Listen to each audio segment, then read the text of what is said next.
When I think of Lancaster, I think of that that hall, that The Vets Hall. Yeah. That one. Yeah. Damn.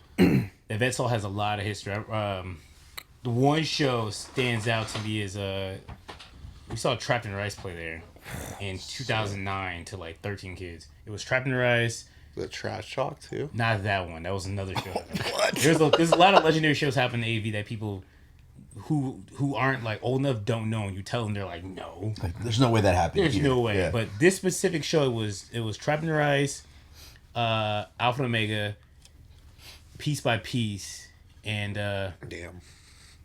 not Bloodstained Still. It was another band that opened that, like, if I can remember them, it was like crazy to think like this show happened here, and it was Halloween. I remember I got my braces tightened up and some kid punched me in the face. And you've had braces, you know that's like getting your nipples pinched. yeah. It's the worst feeling. Yeah, it's the worst. Like you're feeling. already sore and then you get popped and it's just But yeah, shows like that. Then the other one you're talking about was Trash Talk and Violation played out there. Oh yeah, that's what it was. I was grounded. I couldn't go. That's how long ago that was. I was grounded. I had to watch photos of people diving on top of each other. I'm sitting there trying to sneak in Assassin's Creed. Just play the game in secrecy, like I'm in trouble. Oh man, I think my legendary show there that I got to see was Terror as Blood Runs Black and Blood Stands Still.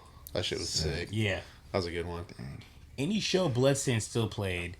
Yeah, I think that's like a highlight of my childhood is watching Bloodstained Still. That was to me that was like somewhat of an introduction band to, I guess, to the local hardcore scene. Yeah. For sure, it was Bloodstained Still. Just them and the Warriors. I think my first show was the Warriors. Actually, it was Warriors, Bloodstained Still, Fight Everyone, and Winch Mob. Winch Mob. It was a stack show. That's it was a crazy. dope show. I miss the Warriors. Man. Yeah. What was that? Actually, I guess we can get to we like talk about everything, and then like, we're like, oh yeah, we should probably start. now. Oh yeah. And then we get it. We're like, what's your favorite color? Walking Blind is hosted by overly emotional dudes who overthink and overanalyze everything. Nothing the hosts say should be taken as medical advice or opinion. They're not professionals. They're about to make that very clear. What's up, everybody? Welcome back to another episode of the Walking Blind podcast, the podcast where we like to normalize checking in on your homies. This is episode 127, and we have kind of a first for us. It's like a continuation of a band that we had previously. We have our boys Jabril and Cole from 9 Deuce. Yeah. Welcome, fellas. Hey, Or 90 again, or 92, wherever you feel safe. Yeah. Whatever you feel safe saying it, whatever hood you're from.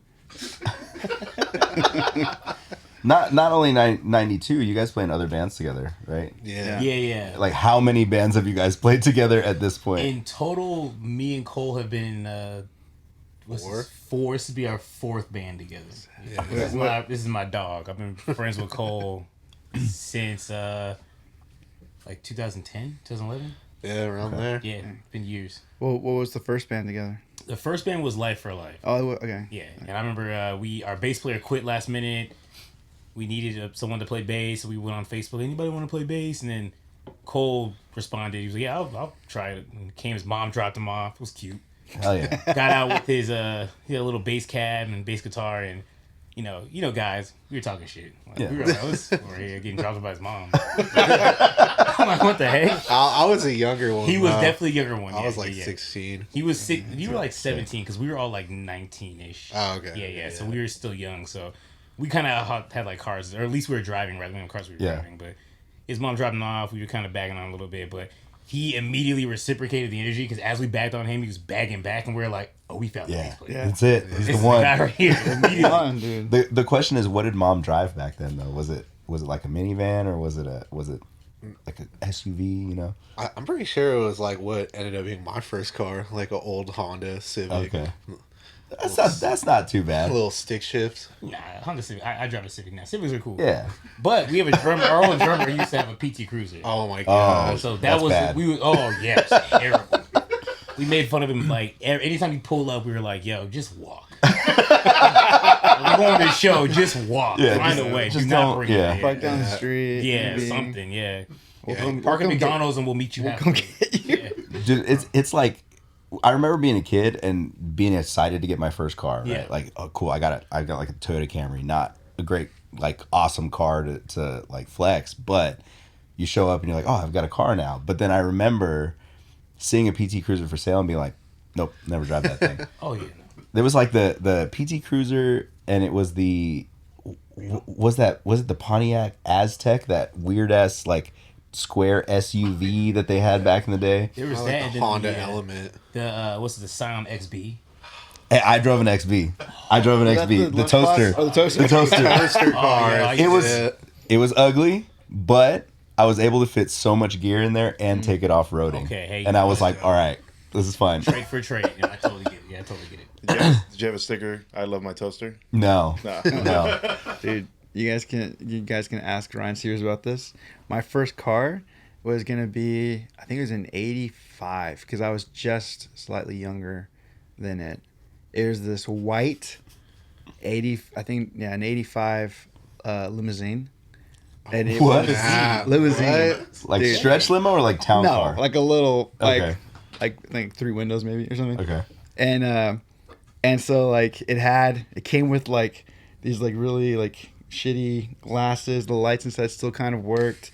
They had hats, like chauffeur hats included in it. And I remember going with my dad, and because I was like, in my mind, I'm like, oh, this is perfect. Like, 3 of us could probably, all 3, because we were 3-piece, 3 of us could like fit in the front. Yeah. And then we have so much space for our gear. Yeah. And and it's a limo. And so I took my dad, and my dad like looked at it. He like looked inside, and like I think he heard the engine go for the first time. He's like, no, Absolutely not. I'm not gonna help you with this. I was like, Dad, please, for the band. And yeah, that was not my first car. I feel like that would have like drastically changed the path of your life. Probably. If you'd have driven a limo instead of like what was it, a Nissan Sentra? Nissan Sentra. Yeah. But yeah, that would have been so sick.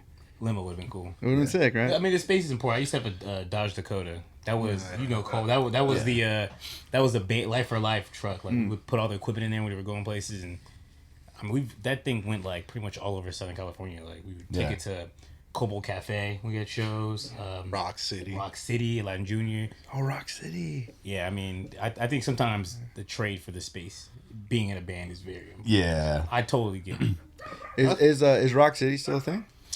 I don't think so. I mean, I think it's called something else. Or it's like a Okay. music school straight up. I think it's a now. music. I don't think they okay. actually do shows there anymore. If they do, it's like shows that involve the music that are being taught. I don't think they actually have like actual shows there. That place, it was like kind of like a bigger, like almost like a warehouse kind of thing. Was it that place? Kind of. It started off smaller, but then I know they made it bigger They expanded eventually. it. We played with Trapped Under Ice there, and it was like small, and it was crazy. Yeah. Dude, I wore my your guys' shirt for like until I might even still have it, but it was the black with the green writing on it. Oh, okay. Yeah, I wore that till like I think it's gray now. God dang. Yeah, that's a sick shirt. I got some Life for Life shirts. I like pajama tops now. So like I'll be like look in the mirror and I'll be like, at one point this fit me. At one point. It's a big shirt and I'm like, this is a pajama shirt now. Yeah. That's funny. Dude, what was the next band? After that was for me and him pretty much was Shiiva, but we both took a hiatus from music. You know, we were going through our own separate things, and we actually have this conversation a lot about how at one point we thought we would never do music again. We were kind of not over it, just life was going crazy, and we were like, yo, maybe music isn't for us, you know. Yeah. But we came together like I think a little bit before the pandemic, and we're like kind of messing with some music. We want to do something a little different, a little more punk rock. And pretty much that's when we came up with Shiiva. Cole had some fire riffs. I laid down some drums. And pretty much the rest is history. Shiiva is with 2 eyes, but specifically for me and Cole, 2 eyes, as in we say 2 eyes for second chances, right? Yeah. So we Like kind a of, it's second our own band. little homie like symbolic thing. And Yeah, we're trying to say, that's hey, cool. another shot at doing music. No matter what the outcome is, we were like, if we keep ourselves occupied with music, that would keep some type of positivity in our life. So, and it kind of grew from there. It's still positive. So Isn't it awesome when it's like you're at a point where like I don't think I'm gonna do music again, and then fast forward to like you're in like 2 bands right now. Yeah. Yeah. Oh man, that's so funny to think about. I think it's when I was working full time, and I was like, yeah, it's not for me anymore. But always had that itch to want to do something. You know, like jamming in your room's not the same. Yeah. Dude, the weird thing too is because I think we both went through that where we just like stepped away for a while, and like you almost like convince yourself like I don't need that shit Yeah. anymore, right? And then you get that one little taste, and you're like, nah, I have to do this. I have to go back. You know? Yeah. For me, it was All Eyes played the British. This is the band I played drums for, but at the time I wasn't playing drums, and they did a No Warning cover. That's one of my favorite bands. Yeah. And Christian, he's the lead singer. It's one of my best friends. He was like, "You should come up and sing. Get on the mic real quick." I was like, I guess whatever. So they did it. I went up into guest vocals for the No Warning cover, and some random guy. That's like a bar in our town. So a random guy came up. He was like, "Yo, man, you look so natural on the mic, man. That shit's for you. You need to keep doing it." And I was like, this guy's right. Yeah. He was drunk out of his mind, but I was like, he's never told no lie before. I can tell right now. Dude, that's all it takes is like that one random person like, hey, you're good at this. Yeah, you're like, I might be the best. I might be good at this. Am I talented? Yeah, that's sick. You're fucking right. Just one tear Yeah, slowly falling. I should have never left. Dang, so Shiiva was like a pre-pandemic like idea project or We've been called a quarantine band before because we laid down the recordings and everything was ready. And we're like, yo, we about to like do some cool stuff. And then the news was like, no, you're not. yeah. Because everything is shut down. We're like, what are we gonna do? We got this music we recorded. We were in the studio for like a full like week and a half prior, and we were like, let's just drop it. Yeah. And we had music videos and everything filmed, so we were like, we're just gonna drop it. Like, what are we gonna do with this? We don't want to wait till this whole thing's over because by then I'm bald. I got a gut now. People are gonna be like, you don't look the same as you did in your video. Who is this guy? You got a stunt double? So I was like, let's just drop it right now. I'm getting older. So we pretty much just kind of laid it out. So I guess essentially it's kind of pre. Yeah. We didn't play our first show though until 2021. Yeah. Like when things were slowly easing their way back in. So, and that was the taco truck. It was the vibes fest. I guess they had. It's like one of those outdoor things. Yeah, it was up in the was it Modesto? Yeah. These streets through it, and they had us play. Oh, okay. And they just did their second or third one like a couple weeks ago actually. Oh yeah, Taco Fest. Yeah, oh, not Taco Fest. It's called You Know the Vibes. Yeah, Okay. but it's kind of the same type of thing. Yeah. Shout out to these streets, boys. Yeah, Yeah. Cameron's my boy.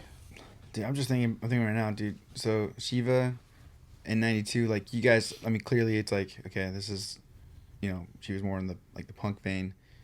'92 more like in the like hardcore vein, but like both of those bands, you could play with a lot of different types of lineup, like shows and stuff.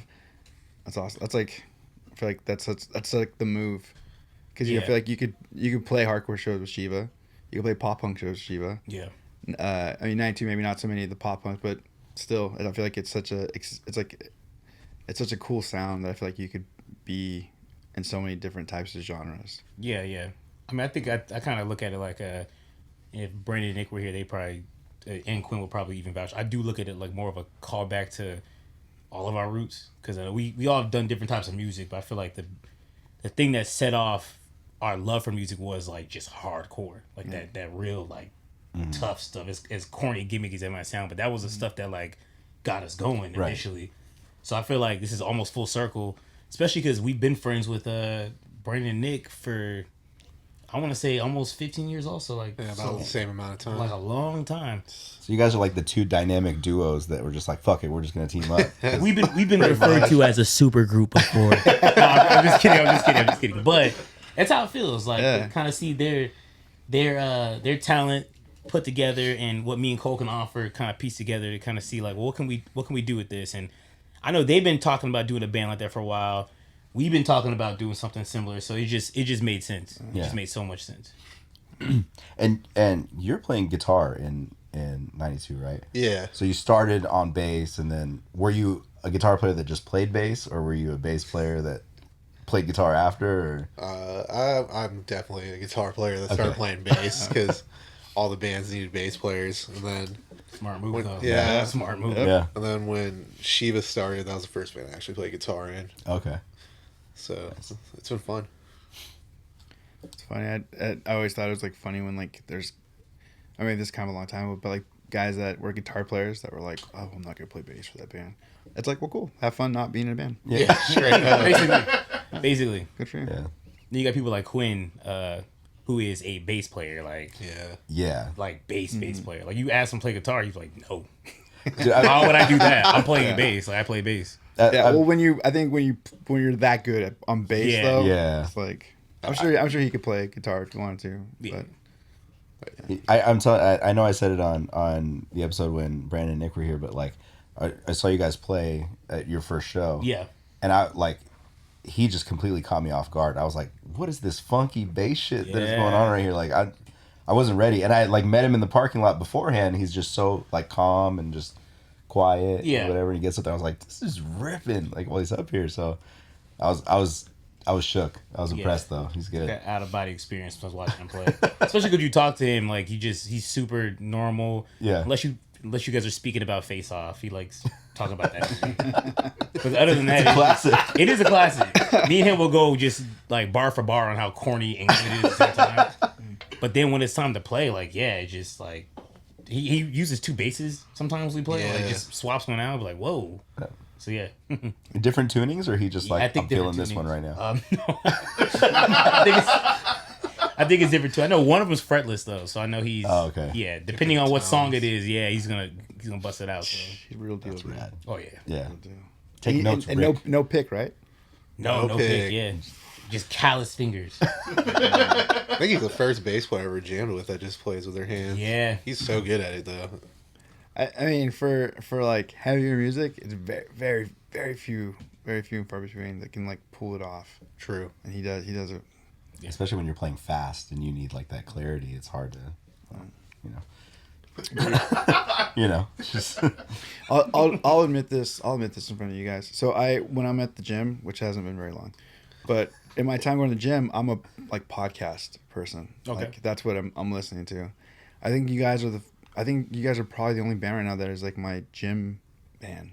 Oh really? Yeah. Oh I wow. actually play you guys. That's an honor to hear. Actually, yeah. Yeah. Like Nice. yeah. Unless there's like unless it's like I need to hear something from a band, then I'll listen to like a song, whatever. If I know like we have a guest coming, but I think you guys are. I think the only band that I put on is like gym music. Nice. That's dude. cool. Yeah. So it's you guys are conspiracies, whatever. Whatever I'm in One the of mood the for. two. Yeah. One of the Maybe they're two. both conspiracies, right? Yeah. Also, I don't know if this puts it into perspective, but most of his time in the gym is spent in the sauna. So he's just listening to you guys really while he's just listening, sweating in the sauna. Wow. Dude, the gym I go to, the sauna was down. Oh no. And I was like, it was so hard to get motivated to go. The second time, I was like, oh, do I even want to go to the gym? Yeah. Is this for me? Am I a gym guy? Yeah, so I'm 40, and so the sauna was what sold me on going to the gym. All right. I was like, oh, nice. After I work out, I can come in here and I can sweat with all the old naked dudes. I like this. Shoulder to shoulder. Bumping my elbows, man. Come on. Stop moving. Oh man. Dude, so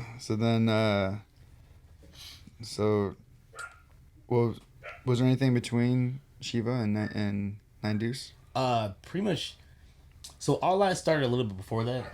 I wasn't in the band though. I was the cheerleader. They would play shows. I go and have fun and just kick it, take their pictures. Yeah. With my iPhone. I'm not a photographer. And just do things like that. I just wanted to be a part of something. I wasn't doing music, so I wanted I want to participate in a way that doesn't involve me being like deeply rooted. And then I think they had some members issues where Cole, who was originally the drummer, was gonna switch to play guitar, but it was a bass at the time actually. Yeah, it was You play bass drums and too? Yeah, I was playing drums originally in that band. Cole Scott can play everything. Yeah, A little bit. he can play. He is a person I look up to for almost all. He could play everything. Dude. So he's playing drums. He moved, and I was like, okay, well now I need a drummer. And I was like, hey, you know what? I'll give it a shot. Like I kind of want to play drums in a band. This was my first band playing drums in ever. I never really played drums in a band before, so joined. I learned the songs, and then from there, I guess technically that was in between Shiiva and 92. So Okay. Okay. Dang, that's sick. Yeah. Talented dudes, man. Oh yeah, nah. This guy right here, Cole, that's the man. That's the man. And then so with the bands currently, I mean, like I know All Eyes is still going, Shiiva's still going. As of right now, like kind of what's the plan for I guess all the projects? Like what's next with Shiiva? What's next for All Eyes? So for All Eyes right now, we just released an EP August? Yeah. Last August, and we're again hitting the ground. We're trying to record more music. We want to write. It is a little bit harder with All Eyes because I think every member in that band is in another band. Right. And fortunately and unfortunately in our local town, there's a lot of bands, but there's also not a lot of bands. So we have to adapt by doing multiple projects and stuff like that. But it's cool. It keeps us busy. So right now, All Eyes is currently just writing. Shiiva, on the other hand, has, without saying too much, we have a lot of songs that are recorded that we are just kind of just trying to perfect as far as sound quality wise, right? I guess that's the word to say. A lot going on with Shiiva. We hit the studio with Shiiva in January, and we are currently in the studio again. Nice. Just doing a lot. We got some members that are on travel right now. As soon as they get back, we're going to just keep pushing. So Shiiva has a lot of stuff that I'm stoked for. If I have any friends listening, I know I've said it like 9 or 10 times. Y'all keep asking me, when it going to drop? When it going to drop? You keep saying that. It's coming. It's coming. It's coming. We're like the kings of like, good news is coming, guys. Yeah. Just Yeah, hold on. That's pretty much what it is. It's on its way, you know. Yeah, the homie hit us with that in Bakersfield when 92 played. He's like, you guys keep saying Shiiva has all this new music. What's happening, dude? I couldn't do anything but buy my collar. Yeah. I was like, yeah, man, you're right on that one, yeah. And then 92 also has some stuff. Dude, we were just listening to it. We were listening to all crazy. over here. Yeah, there's a lot of stuff that's gonna pop with that. So a lot of cool shows coming up. So pretty much that's what's going on with both of those bands right now. Sick. I think we asked, somebody asked the boys on the last episode if 92 has any IE shows coming up. And I think that there was some stuff that hadn't been announced yet. I don't know if it's been announced or not. But is there anything coming up for the IE? That question was sent in by our buddy Ty. Right? Yeah, I think so. I don't know. Shout out Ty. Shout out Ty. I really don't know at this moment, honestly. There might be. The thing that does kind of suck with being a lot of bands is I'd have to pull my phone out and look at my calendar and be like, oh, yeah. So right this second, I don't know off the top of my head. But for sure, we will be getting more IE shows. The Haven or wherever anybody wants to hold us at, hit us up on the gram. We love the IE. Almost every band that we've both been in, we got nothing but love for the IE, whether it be Riverside, Pomona, everywhere. We love Inland Empire. So shout us out. Let us know. Sick. Hell yeah. Yeah. Have you guys played FTG Warehouse in Orange County? We almost have, right? Yeah, I have once with this pop punk band I'm in, but it was fun. It was a cool spot. I wanna do a night there and just book it out and just bring a bunch of like homie bands out there. Yo, that would be fire. Because like it's such a weird layout on the stage. Yeah. Like the drums are in the corner and then everybody's in the facing line. the band, right? Yeah. Yeah. Oh, really? Okay. It's like so old it's a little school. awkward, but the sound there is great. And like even if you pack it out, just like 50 kids, it would be slammed in there. Wow. So Yeah. and I was asking the guy like, well, what do you do if you guys get hit capacity? He's like, we open the doors and people just hang out outside for the show. Okay. I was like, okay, cool. I love that. Yeah, I so love I want to set something up over there, and just get like just a bunch of homie bands out there and just do something sick. That would be That dope. would be Yeah. sick. I like that opening the door, just letting people for capacity, right? So Yeah, they're like, so yeah, if there's too many people inside, we just open this bay door and then they can hang out outside. We're like, all right, cool. Okay. That's dope. The nitty gritty, like I guess would do that. We played this. Did Trader Boy play it too? That fest with it was like an insane lineup for Oh, that was the one that had Counterparts and no, Conjureth and no, we didn't play that one. But I think I was running merch for you guys at that show. I just remember that like they had like the side room and then they had like the bigger room, but the side room, that's where we played, and like it was like I think even like I remember for counterparts, like kids trying to get in, and they would just crowd surf from the outside, and then they would crowd surf in through the doorway and everything. Yeah, sick. Nice. Dude. That's high energy. I love that. Yeah, I love that. I miss the nitty gritty, man.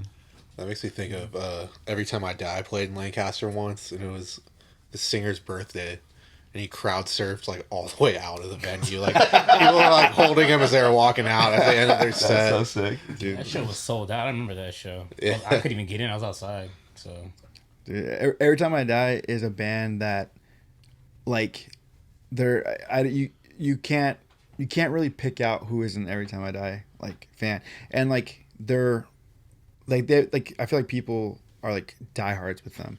Like I can't remember a tour where you would be like they'd be playing, and then one of like the security guards at one point would just like jump in the pit, go, and then go back to being a security guard. Wow.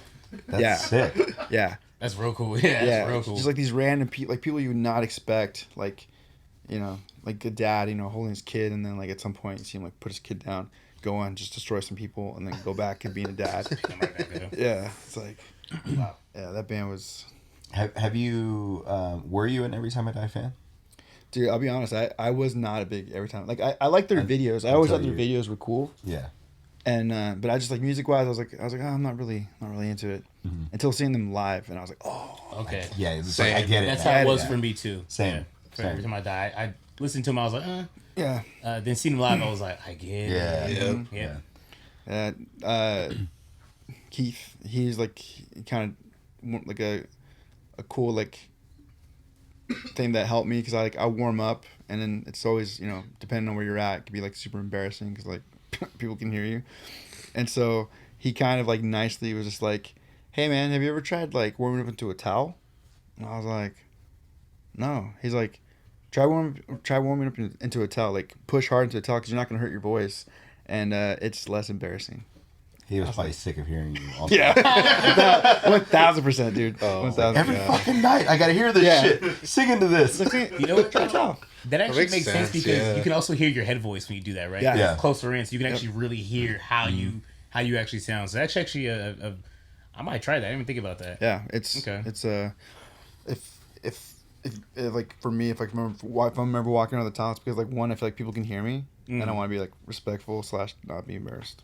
But Dude, so we played last night, and I fucked myself up last night, like, because as soon as we started playing, we sound checked, everything was great, cool. Started playing, I didn't hear shit, nothing in the monitors, nothing, and I was just pushing as hard as I was screaming at the fucking top of my lungs, like, and afterwards I was like, yo, I need to hear something in the monitors, definitely. and the second song, same shit, like nothing. So by the third song, I just jumped off stage and I was listening to myself in the actual like PA speakers. But I was so gassed afterwards, and I even walked over to Mike and I was like put my arm on him. Fucking tired. we have a thing where like we'll call each other out. Like we're not like, if you put your hands on your knees, like that's old. You just that's look old. Stuff. That's old guy stuff, dude. Yeah. And so like I feel like there's a difference between being like gassed and tired, and you're like, or like, you know, I'm not singing right now. So they're doing a, you know, it's like breaking. I'm taking a knee, whatever. Like, I'm resting. I'm not. Yeah, you found a loophole. Yeah. You go take a knee in front of the drums. Take a knee. And you act like you're praying, but deep down inside you're like, oh, I kind of am though. Lord, please, please, Lord, please don't let me fade in front of my friends. Please let these cramps go away, Lord. Oh man, and you do the inspirational talk, like once you guys know in the crowd that you start ranting about some positive stuff. Yeah. It's like this brother can't breathe. As simple as that. This brother cannot breathe. That's the truth. That's why I talk. That's why I had to like learn to become like say things, say what I say on stage just to catch my breath. but last night. I don't want to tell these guys. Start a band. Do what I'm doing.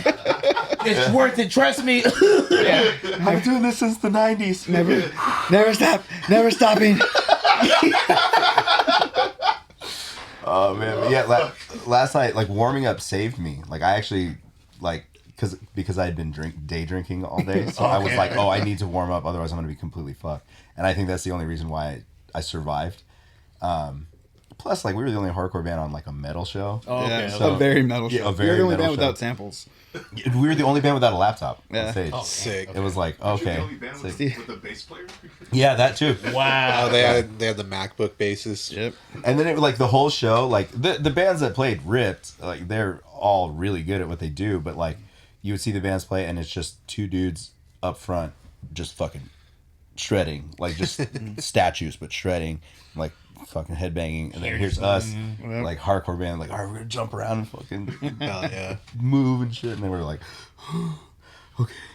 You guys are out of breath. Like, I just did a spin kick. Yeah. Like you saw. It hurt, but I did it. This guy came over, and like there's a difference between like you see someone put your arm on him, Yeah. and then there's a difference between like I need you to hold me up right now. Support. I put my full weight on Mike. I was like, oh, he is. I was like, this is cheating. This is cheating. This is just like put your hands on your knees. You're using me. You're using me. for the first time in a long time, like I was actually like my sides were cramping. Dang. Like Oh, I wow. could feel it like all right here. I was like, oh, I'm fucked right now. Dude. I was just trying to loosen up so I could, Jump rope, dude. yeah. But we did it. We did it. You guys got through it. Yeah. Yeah. And Jesse was like, I've never heard you scream like that before. It's like, because I was dying. It was pain. I was fighting for my life. Pain. When I tell you guys, I heard some Lenora Shore's gutter rolls or something like that. I was like, dude, this. I looked at my friend. I was like, this guy's a fucking chameleon, dude. Yeah, I brought out the old creative void vocals last night. It's like, we're gonna get low because it's easier to do. So, yeah, warm up, kids. It'll save your life. Do you warm up? Not as well as I probably should. No. Everyone you ask. Yeah. Being a vocalist is cool, but I don't think people take being a vocalist as serious as they like. I feel like other musicians do in the band, like they'll really like warm up and they'll make sure they're in the right key and everything. And I feel like a lot of vocalists will be like, "All right, you guys are ready or what?" Yeah. And they get on stage and you're like, "I don't think you were ready." Shot of whiskey right before you go on. Like, 100%, that will be just, fine. I do the most. I do the absolute, especially now coming back. I feel like I have to do the absolute most just to make it look like I'm just doing a normal thing. Okay. Like this is regular for you. Yeah. Yeah. And like to not like die on stage. But Well, you sound great though. So I mean, thank you. I try so hard. I try so hard. it's cool. It shows the work shows. Though, thank so you, yeah, man. you sound great. Oh, dude. Yeah, I'll do everything from jump roping with the vest on. I'll run and Elevation then mask. I've done elevation mask stuff. The most. You think that what I do, like if you see me training, you're like, oh, this dude's probably doing like spin kicks everywhere and flipping on. No, I'm just trying to stand there and sing my songs. But To be fair though, you are doing like the fact that you're singing and screaming. It's a lot more than if you're just singing or you're just screaming, like doing one thing. You have to pull back and forth. You use different types of parts of your voice too, right? Yeah. So like, Yeah. that's a lot of effort. Like a lot of effort. yeah, I have to do like at least a half hour, but I'll start like I give myself an hour, and then I guess I'm really doing about like a half hour of like actual vocal warm up stuff. But I'm so envious of like the dudes that are just like I'm like watching them the entire show, they're not doing shit, and then like right before they go on stage and they can do an hour set. I'm like, fuck you guys. Drink a Red Bull, you be alright. Yeah. Like fucking David from Smoked. He's like, I don't do any warm ups. I just go up there and just Sound like crazy naturally. Yeah. yeah.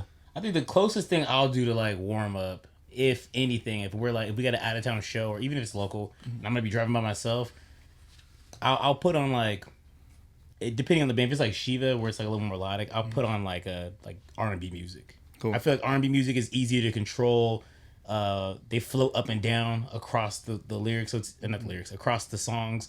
So it's easier for me to kind of maneuver with that. Then when I go to do like Shiiva that same day, I feel like I have a little bit more control over my voice. Mm-hmm. But it also does depend on what song we start with too. It just really does for me. So that's why when we practice, it's important. Like, okay, let's get a set and let's take how I sound in consideration. Because some songs I'll start and be like, oh, that wasn't it. Yeah. We should start with this one next. This one would be better to start with this. So, and I'm a huge R&B fan, so that might be my second love is R&B straight up. So, But that's dope, especially for writing too, because so much of like hardcore is rooted in like R&B, hip hop, 100%. all that shit. And it's That flow. dude, for torture culture, I've legit just been like, I'll sit in here and I'll listen to like old hip hop songs, and I'll Yeah. just write riffs based off of like the fucking Yes. instrumentals and beats. Like, okay, Yes. this is sick. This Oh is yeah. sick. We gotta get him on Mikey Diamonds. Mikey Diamond song. We don't talk about that. what's that? Mikey Diamante. There was a project. I did. I had a time frame where right after Creative Void stopped playing, I was like, I want to keep doing music, but I don't want to rely on like 4 other dudes. Yeah, okay. Been there. And so I started this hip hop thing, and it started as a joke, and then it was actually like semi decent, and I was like playing shows and Oh, really? yeah, Wow. yeah. And then Got music videos, dude. yeah, and then it started to like, honestly, it started to feel like work. Oh, And I was okay. like, oh no, I don't want to do this anymore. And then I just kind of stopped. Yeah, that's not cool. Me and Cole actually were trying to do something like that. He's got, I don't know if you okay with me saying he's got his producer Young Perspective. He produces beats. I was going by Lotus Kai for a little while trying to do something with me and Cole. So Sick. I mean, just music in general is cool, right? Yeah. Like I always like feel like I can't get that point across. Like music is so cool. Yeah. Especially if you got people who, even if they don't like what you're doing, support you. That's the most fulfilling part of the music, is just being able to say, hey, I got the privilege to do music today. I get the privilege to perform in front of people. Even though music, different genres might be saturated, like it's still cool to especially in this day and age when we got so much like resources to do. Right. Like me and Cole would demo like in his bathroom, like we just be in there like demoing real quick. Like it's cool. Like we could just do whatever we want. It's so cool. Yeah, it's funny. There's a point in time I used to think about like, damn, like all the people I see in my life are from shows or music in some way, and I used to get bummed thinking about like old friends I don't see as much. But I'm like, yeah, fuck it. Actually, I kind of want to. I'd rather be around people on the same tip as me. Yeah. You know. Yeah. It's a weird, and especially you guys probably experience this too, when you stop playing music, so many people disappear. Yeah. Right? And then you're like, okay, I see who my circle is. Like, Yeah. the people that keep close to me, and then you start doing music again, all of a sudden, oh shit, haven't seen you in a while. Well, You been yeah. at? up. Like, bro, I've been asleep, man. Like where you been at? Yeah. Like What happened to you? yeah. You know.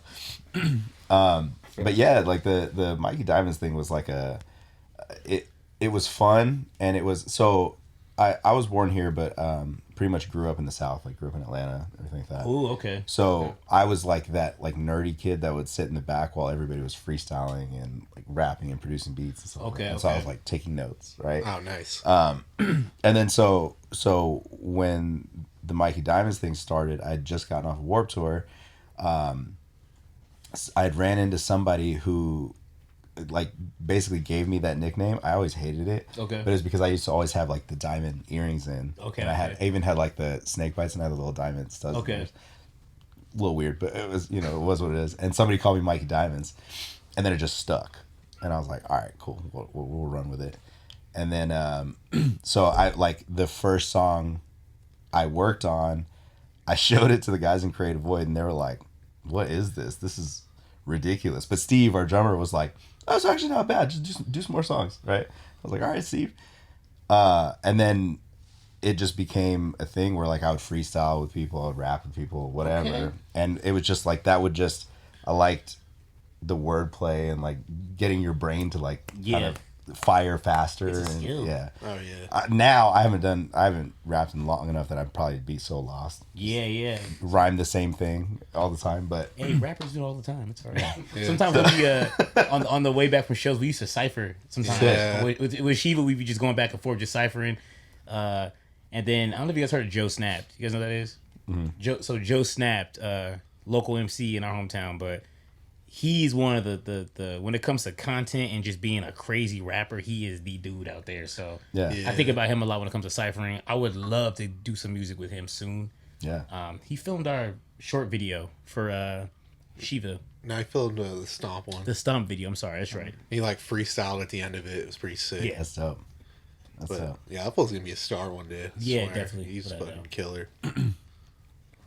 Yeah, and I'm stoked to see like all these like especially we keep saying it, but like there's no rules anymore. Yeah. Right? Like especially after the pandemic, you make whatever you want to make. Yeah. Like, new metal's back 100%. in a crazy way. Like you want to rap on this hardcore song, rap on this hardcore Yep. song. It's fine. You want to fucking play flute in this hardcore song? Yeah. Flute in this hardcore? Yo, shout out Speed. Shout That shit out goes Speed. crazy. The thing that fucked me up about Speed was, one, I saw that video. Fuck, what's the name of the song that has that? Bing, bing, bing, bing. Oh, the air horn. Yeah, Yeah. and like there's just a little Asian dude hanging out the window of a car, like fucking screaming it, and you're like, what is this? And then they did an Air Max commercial with fucking Foot Locker in Australia. That's on right now. You reading? Yeah, and like Crazy. it's just so much cool shit that they're doing. Like this band rips. They're so good. Nah, Speed's dope. Real dope. Literally can do no wrong because you can play flute and everyone's like, oh, it's sick. Dude, if you'd have told me that there was gonna be a buff ass dude playing a flute with his shirt off, I never would have believed it. Just two-stepping in a bar. Yeah. Oh man. You'd be like, man, that's kind of weird. And you see it and you're like, it works. It works. It works, and it's such a works. pretty part too. Yeah. Like in the. Part of me, I was like, wait, is he Filipino? No. I No, there's not. I don't think they are. think one of the dudes is Filipino. The Really? Guitar players. Oh, I was thinking the singer because I don't know if the singer Filipinos is or not. tend to play every instrument. So. Yeah, facts. Shout out Martin. Shout out Cole. Yeah. Oh, that makes sense. Dude, I had whatever. This isn't. This is not racist. 'Cause I'm about to be like, it's not racist. But I was like, Do you have enough if you're- Filipino friends? We Yeah. vouch for you. And so, and this is why I say it so confidently. I'm like, okay, so if you're Filipino, you can either sing really well, or you play an instrument really well, or you dance really well, dance really well. or you do all three really well. So, but it's like you at least do one of those really well. You got to. And Yeah. I had a buddy that I worked with, and I was just like, hey, what kind of Filipino are you? Are you like a good singer? What kind of Filipino is Are you a crazy? good dancer, your or or are you a musician?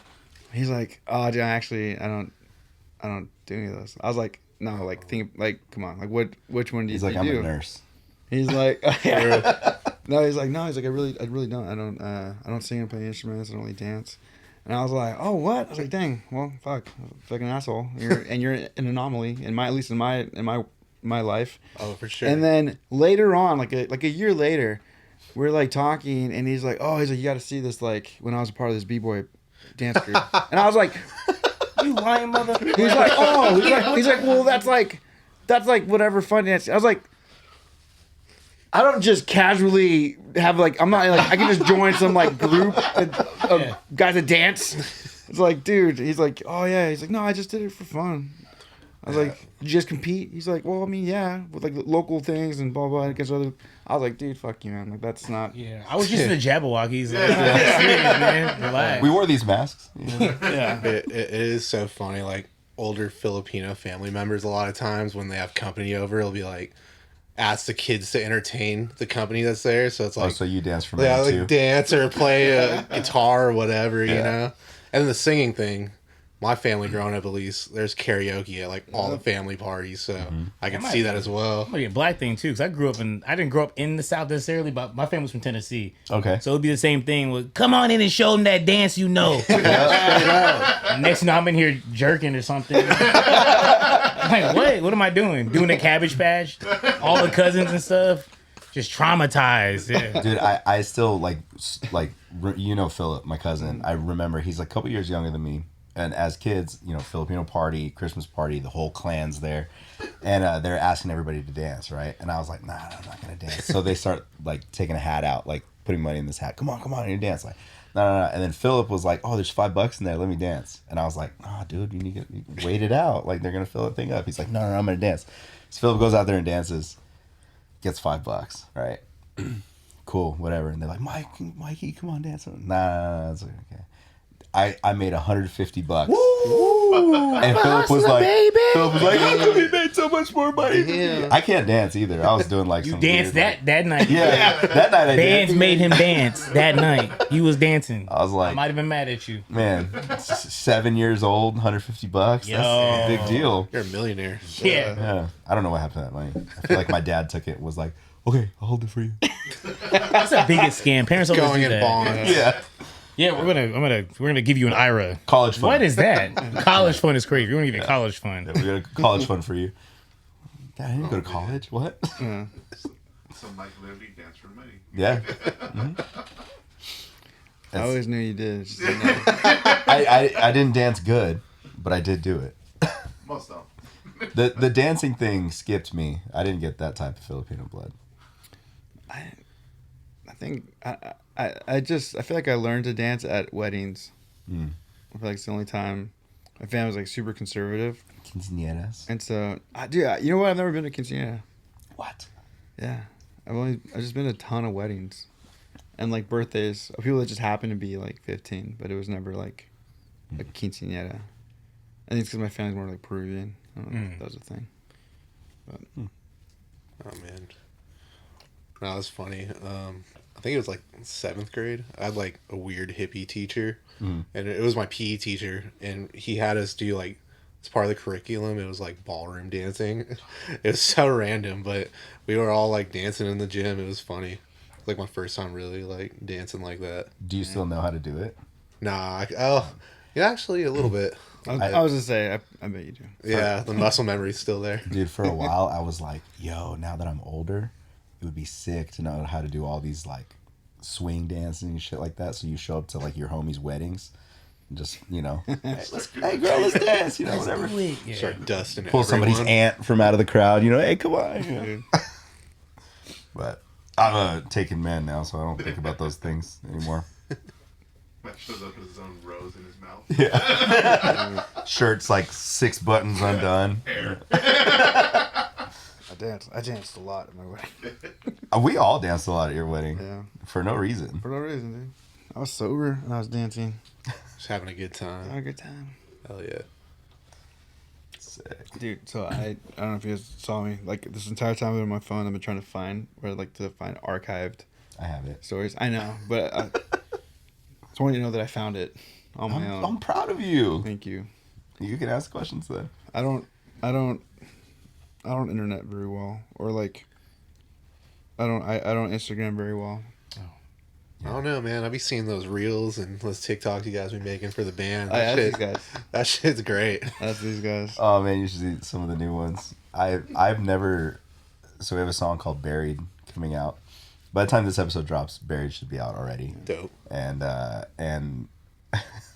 I've never seen somebody shovel in the least masculine way that I saw. Like shovel. Well, first off, let's start with the fact that that the shovel I was given is this big. Oh, come on, right? So- Yeah, what?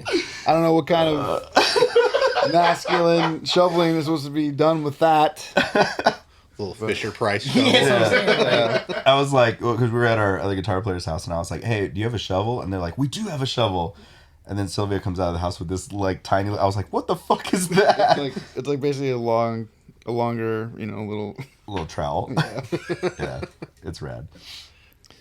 Yeah. So I'm not creative like that, but him and our bass player Rick are like the Yeah. idea guys and the media guys. So I seen the one. It was like you slammed into the fence off that other video. That shit had me laughing, dude. It was a Dude. good one.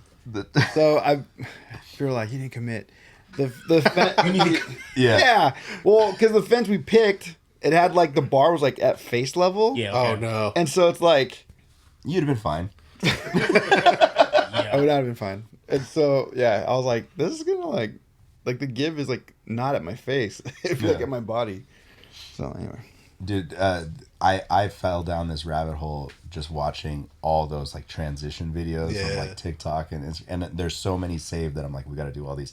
They're all gonna damage Mike in some sort of way, but they just all look amazing. It's just so fun. People are so creative.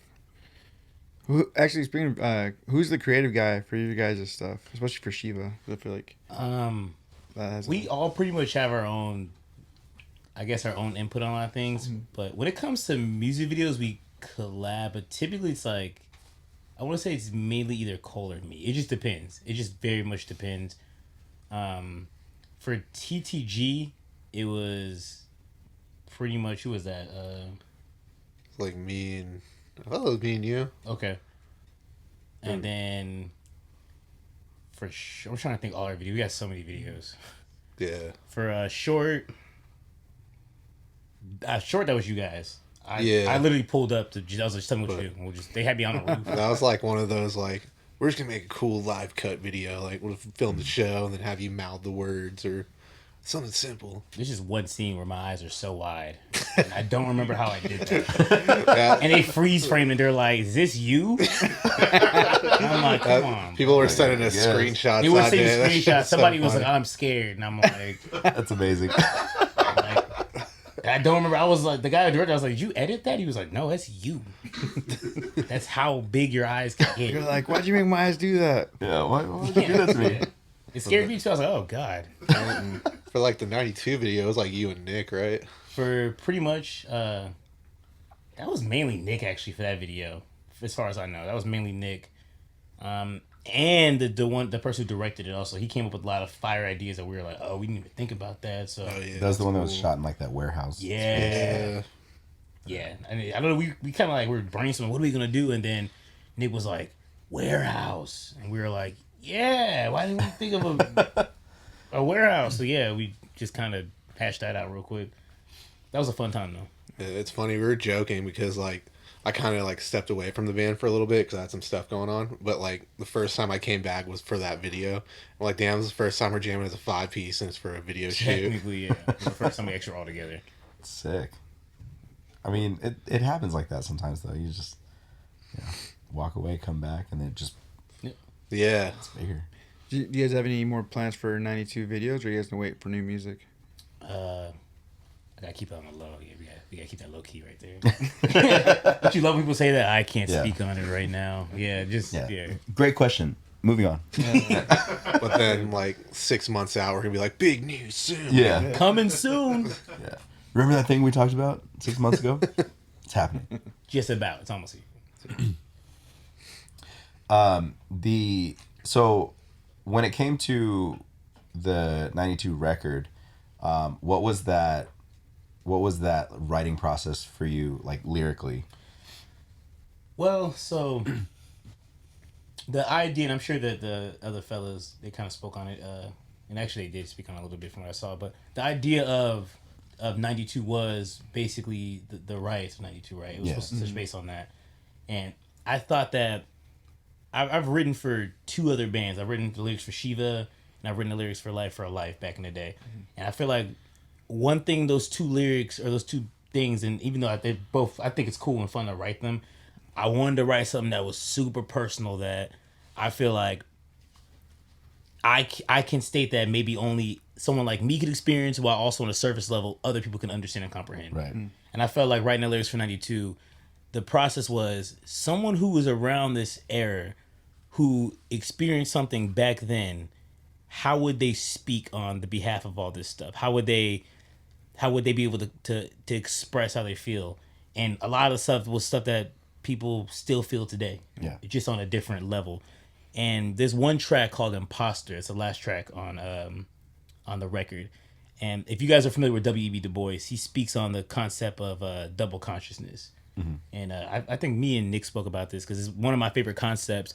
Double consciousness is the idea of having 2 personas, 2 worlds, where you have to basically pretend to be something you're not in the real world, and when it's time to come home, you could be the real you. And not everyone maybe experiences. Some people do, but I do know in your work environment, you know, when you guys seen Sorry for Bothering You? You seen that movie? I don't know. Okay, well, the idea is, and I'm trying to say it's the most politically correct way. Like, you know what a white voice is? You gotta put on your white voice. That's the idea of a double conscious, right? Like code switching. Code switching is actually probably the most updated term. But the idea, your customer service voice. There you go. Yeah. That right there. Where some people live in a world where they use their customer service voice, but when they go home, that's still their same voice. They don't have to pretend to be something they're not. Right. Whereas certain demographics, they have to act a certain way at work, and they go home, they can be themselves. Right. And that is, I do think the idea of imposter was push on the fact that I'm in this world where I gotta pretend to be something I'm not because it makes other people comfortable. I feel like an imposter. What am I doing? It's like my job to teach people to do that. Really? Okay. Yeah, because I work in healthcare and I train the agents on how to answer calls and schedule appointments. For patients and stuff like that. So there's a lot of like, hey, customer service voice. You know, make sure you're, you know. Can't come here talking like, you know, Yeah. Ebonics. Yeah. You can't do that. Shoot, that's me. I work for a school, now like do IT and taking calls and stuff, and same thing. I let it slip, and I called someone dude the other day, and they're like, "Oh, thanks, bro, for all your help." I was like, "Oh." Sometimes it works in your favor. Yeah, right? I was like, "Oh, Yeah, it made it worse. Let you accidentally call someone an N-word. yeah." Like, Well, what? that wouldn't be me. Who's like who's on the phone with me right now? Who y'all hiring over there? Yeah, let that happen. So, but that was pretty much the writing process. Was that and just having fun with it. I was talking to Cole about this. I feel like I was in my bag with some of these lyrics. You know, Yeah. Definitely. sometimes I feel like being for those who write, being a vocalist is sometimes easy, but sometimes it's not so easy because you got to come up with something that makes sense, that still sticks to the flow, that can be relatable. And oftentimes people might hear certain things, and if they can't relate to it, if it's not easy for them to consume, they don't want to even give it a chance. Right. Tune out. Exactly, they tuned it out. So And I think another thing too is like when it comes to writing, you get to a point where you're like, I can always write what I know people will like and Yes. sing along to. But then like something that he's always said is like, you're the one that has to sing these songs every night. yep. Right. So are you doing that for them, or are you writing shit that you want to write, telling the story that you want to tell, and then if they fuck with it, they fuck with it. Cool. If not, you know, we'll move on. Absolutely. That's real. Yeah. And I think I've had times where I've struggled with that too, where I'm like, am I writing this because like I like this song, or am I writing this because I know kids are gonna chant this with us? Yeah. This would be a group chant. So It's a marriage of both. yeah. Like, Yeah. You gotta find the balance, right? Oftentimes, there'd be some old Life for Life songs that I wrote when I was like 17. I think the last time Life for Life played was 2022. Yeah, around there. It was like a little comeback show, and some of the songs that I'm sitting there singing on the mic, I'm thinking in my head like, I wrote this when I was 17. Like I don't really feel this way anymore. Yeah. And I've had people Yeah. come up to me like, "Yo, man, back in the day, this song meant a lot to me." And I'm like, all right, well, I hope you're doing better now, because I'm for sure doing way better than I was when I was 17 writing this stuff. I was in a dark place, and I can't necessarily relate to it. But here we are still singing these songs, and you know, Right. so I've always kind of had respect for bands that like, you know, they'll blow up and they'll have this like big single, and they're like, we don't really associate with that anymore, so we're just not going to play it anymore. yeah, And then people are like, that's the fucking song we want to hear, and they're like, yeah, but we're not there anymore. yeah, So, yeah. you know, it's like on one hand, from a fan's perspective, like, play the fucking song. The other perspective, you're like, well, I mean, you know, if you don't mean it anymore, you don't mean it. It's triggering. He's talking about Paramore, Misery Business. Yeah. Oh, okay. Mike was like, They started playing it again. what is Yeah. Oh, did they? I think so. Such a great band. The one band that everybody agrees on all the time. Dude, that was the first fully agreeance. Like in the van, it's like whoever's driving gets to pick the music, and then most of the time it's like whoever their plan's like, I don't want to listen to this, so everyone just puts on their own shit. Yeah. Paramore, that album, right, was the first time ever. It's like, I'm gonna put this on, and everyone's like, All right. It's a vibe. everyone just vibe, and then we're all singing it. You know. People in the back taking their headphones out. Oh, hold on a second, Paramore, turn it up. You didn't tell me you had to play Paramore. Oh, man. I feel like a good lyricist also, it's like, can make you feel something that you've never, and will probably never feel. Yeah. But you feel so passionate about it. Like, Adele has that effect on me. You know what though? That's a good point though, and I think that is. I think a good lyricist is like a good storyteller, right? Because I know oftentimes people who write like novels and stuff like that, and you'll read the novel and be like, man, that was an amazing book. You look up the author, you look up their life, and you're like, this person never lived anything like this. Yeah. What are they talking about? But you understand it's the idea that this person knows how to write a good story based off someone else's perspective.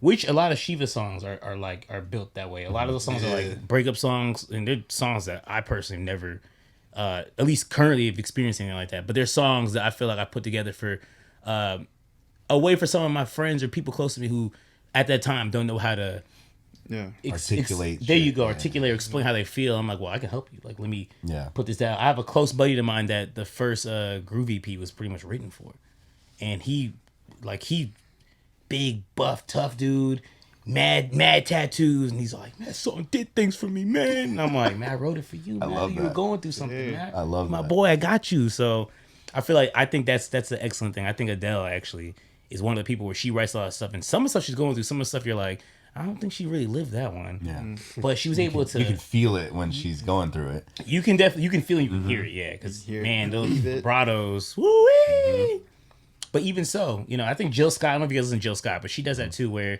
she's got a lot of like somber songs where you're like, man, she must be going through something. She'll go on stage and be like, I wrote this for my cousin. You'll be like, what, girl? Like, I thought that was you who's going through that. It sure sounded like it. Well, it's just like everybody recently found out that was it Usher's Confessions was about But Jermaine Dupri, yeah. It wasn't about Usher. What? Man, I didn't know yeah, that. See, just recently too, Yeah. I was all like, man, the way he sings that, man. Yeah. I was sitting there like, I was like, oh, that happened to you. Yeah. how you gonna cheat on Chili, Usher? How you gonna do that to her? Damn. Turns out it wasn't even her yet. That's why crazy. that's why he's like tired of that. Yeah, he's like, hey, by the way, guys, that was his story, not mine. Damn. I have a question for you guys lyrically. Have you guys ever written lyrics that you loved, but the song and delivery that you had them on, you were kind of like, Yeah, I just reuse them. yeah, I'll just Figure take it out. them, swap them a different way, and then make it hit somewhat. Yeah. Yeah, because there's certain things I'm like, nah, y'all gonna hear this one. yeah. I don't care if y'all didn't like it the first time. You're gonna hear it the second time I like it. So I'll do that. I'll just reuse it, recycle it, and just make it sound different. Yeah. I did that a couple times with Creative Void. There's actually live videos of us playing at the Gilman where we play one of the songs, Timeline. And it's a completely different song than what actually came out on the Really? EP. Okay. Because like we wrote it wasn't hitting, and then I kept the same name for it but changed lyrics completely when we recorded. Oh wow, okay. But like right now there's a Torture Culture song, Lifeline, that I hate playing. I love the lyrics, like I love what I wrote, but I just don't like the song that it's on Okay. and like the delivery of it, like, and then so I'm always kind of like, fuck, I should have just saved that and like reused it for something Yeah. else. But we were just like, get the EP out, let's go. Yeah. Dang, I mean, I feel like there's some songs that I think the song that comes to mind, I'm like, I feel like lyrically it's a cool song. I don't know if it works. The song's just too weird of a song. We have a song called The Prospect. It's off Illuminator. I feel like a lot of stuff off Illuminator for me was like, Illuminator was a fun one. yeah, it was our band's attempt to be heavier, Okay. and then it's just like, But a different type of heavy. yeah, Like- it was just like the wrong, like our route of heavier should have been like we should have went more hardcore heavy as opposed to more metal heavy. Okay. Oh, okay. Okay. And so, I don't know. I felt like I was just like, I don't know what to do with this stuff, guys. Like, but Dude, I think I want to do that. I think I'm gonna go back and take some of these songs. You've inspired me. Yeah. Yeah, I mean, it's part of being a good writer, right? You just can take it and make it sound a certain way. Some people won't even notice. They'll be like, "Man, this sounds cool." And you like, I said it last year. Okay, like, I didn't hear it the first time, but whatever. Like refining your own art that's already out. Basically almost. that, yeah. Basically that. I can't say I've had that, but I've definitely had riffs I brought, and the band was like, I don't know about that. And I was like, all right, I'm going to repackage this and bring it back in 6 months. Just one extra chord. That's Yeah. amazing. Yeah, straight up. It's the same Yep. thing. just played like tempos a little bit different. Yeah. Yeah. We're gonna pick up on this one instead of down. And It's happened where Cole will show me something I wasn't feeling that, then he'll show me later. I like this one. He'll be like, okay, well, check this out. And he'll speed it up. I'm like, oh, it's the same thing. You sure you don't like it? I'm like, just let's do it. let's just run it. Are you pretty good at like if they're like, no, we're not feeling that? You're like, okay, next riff. Yeah, I don't take it personally or nothing. That's good. He's got too many riffs. He's got way too many riffs. If we don't like it, he'll all right, I'll get you another one tomorrow. And we'll hear it and be like, man, like, That's a good how are you problem to pumping have. these out so fast? He has a lot. It's a lot. Yeah, I just got Logic and I got time on my hands. Dude, yeah. Being able to just sit and like record yourself and then just pick and choose what you like and what you don't like is huge. Because I remember being a kid and like trying to write guitar riffs and then you'd forget what you played the next day. Oh, You're like, what the fuck was that? What did I play? Classic. What power chords did I use earlier? Some of my greatest songs are lost. Lost to my lack of memory. Just being able to like record ideas now and have it so accessible, it's so nice. Like, I had for the first time ever, like during the pandemic, was the first time that we've ever, because normally when we would write, we'd be writing and then but we're on tour, and so it's like, so there'd like be very little time to be like, I'm gonna sit down, I'm gonna write this, and then as we're doing this, like I'm writing these ideas, I have like melodies. And then, like, I take them in to the booth and I try them out. And the guys are like, nah. Oh, man. I'm like, Heartbreaking. I'm like, okay. Like, yeah, you're right. I just spent all night, fucking 2 weeks just dying over this part. Yeah, I'll change it. But it was cool to finally have, like, you know, everyone, like, the guys, actually every band I've been, I feel like now is making fun of me because, like, I'll send, like, voice recordings. And they're like, how do you not have like a setup? I'm like, because this is easier. And so I'll send like my ideas, and it's been nice to get that feedback. So then now it's like, well, now it's a lot easier for me to change it, you know, with like, you know, 2 weeks out of going to the studio, as opposed to like, here we are. And then they're like, no, do something else. Yeah. Being able to like demo things is huge, because then you can kind of figure out what works, what doesn't work. Yeah, straight up. And then it probably helps that you play in bands where everybody is extremely vocal about what you do. I feel like I have pretty tough skin like now. Yeah, okay. Because everyone is very like, oh, why'd you do that? Like, that's the question. Why? Yeah. What are you doing? My favorite. This isn't like I mean, I guess there's a criticism on me, but like, I have really bad timing issues. Okay. And so Martin will be like, Can you turn the click up on his headphones? I don't think he's hearing it. I'm like, no, I hear it. I can't. I have no rhythm. So. Yeah, there's when the last NBR EP we were doing pre-production stuff back in the house, when the office was in the house, and there's a video of us like trying to get Mike's timing down. Yeah. So we're tracking, and then we're like, da, da, da, da, da, like standing with him so that he gets the timing right. Yeah. Like, oh, do it again, and like we're just Martin just like, and it helps because I can like visually see it. I'm like, okay, are you pretty good with? There's a glimmer of hope. Yeah.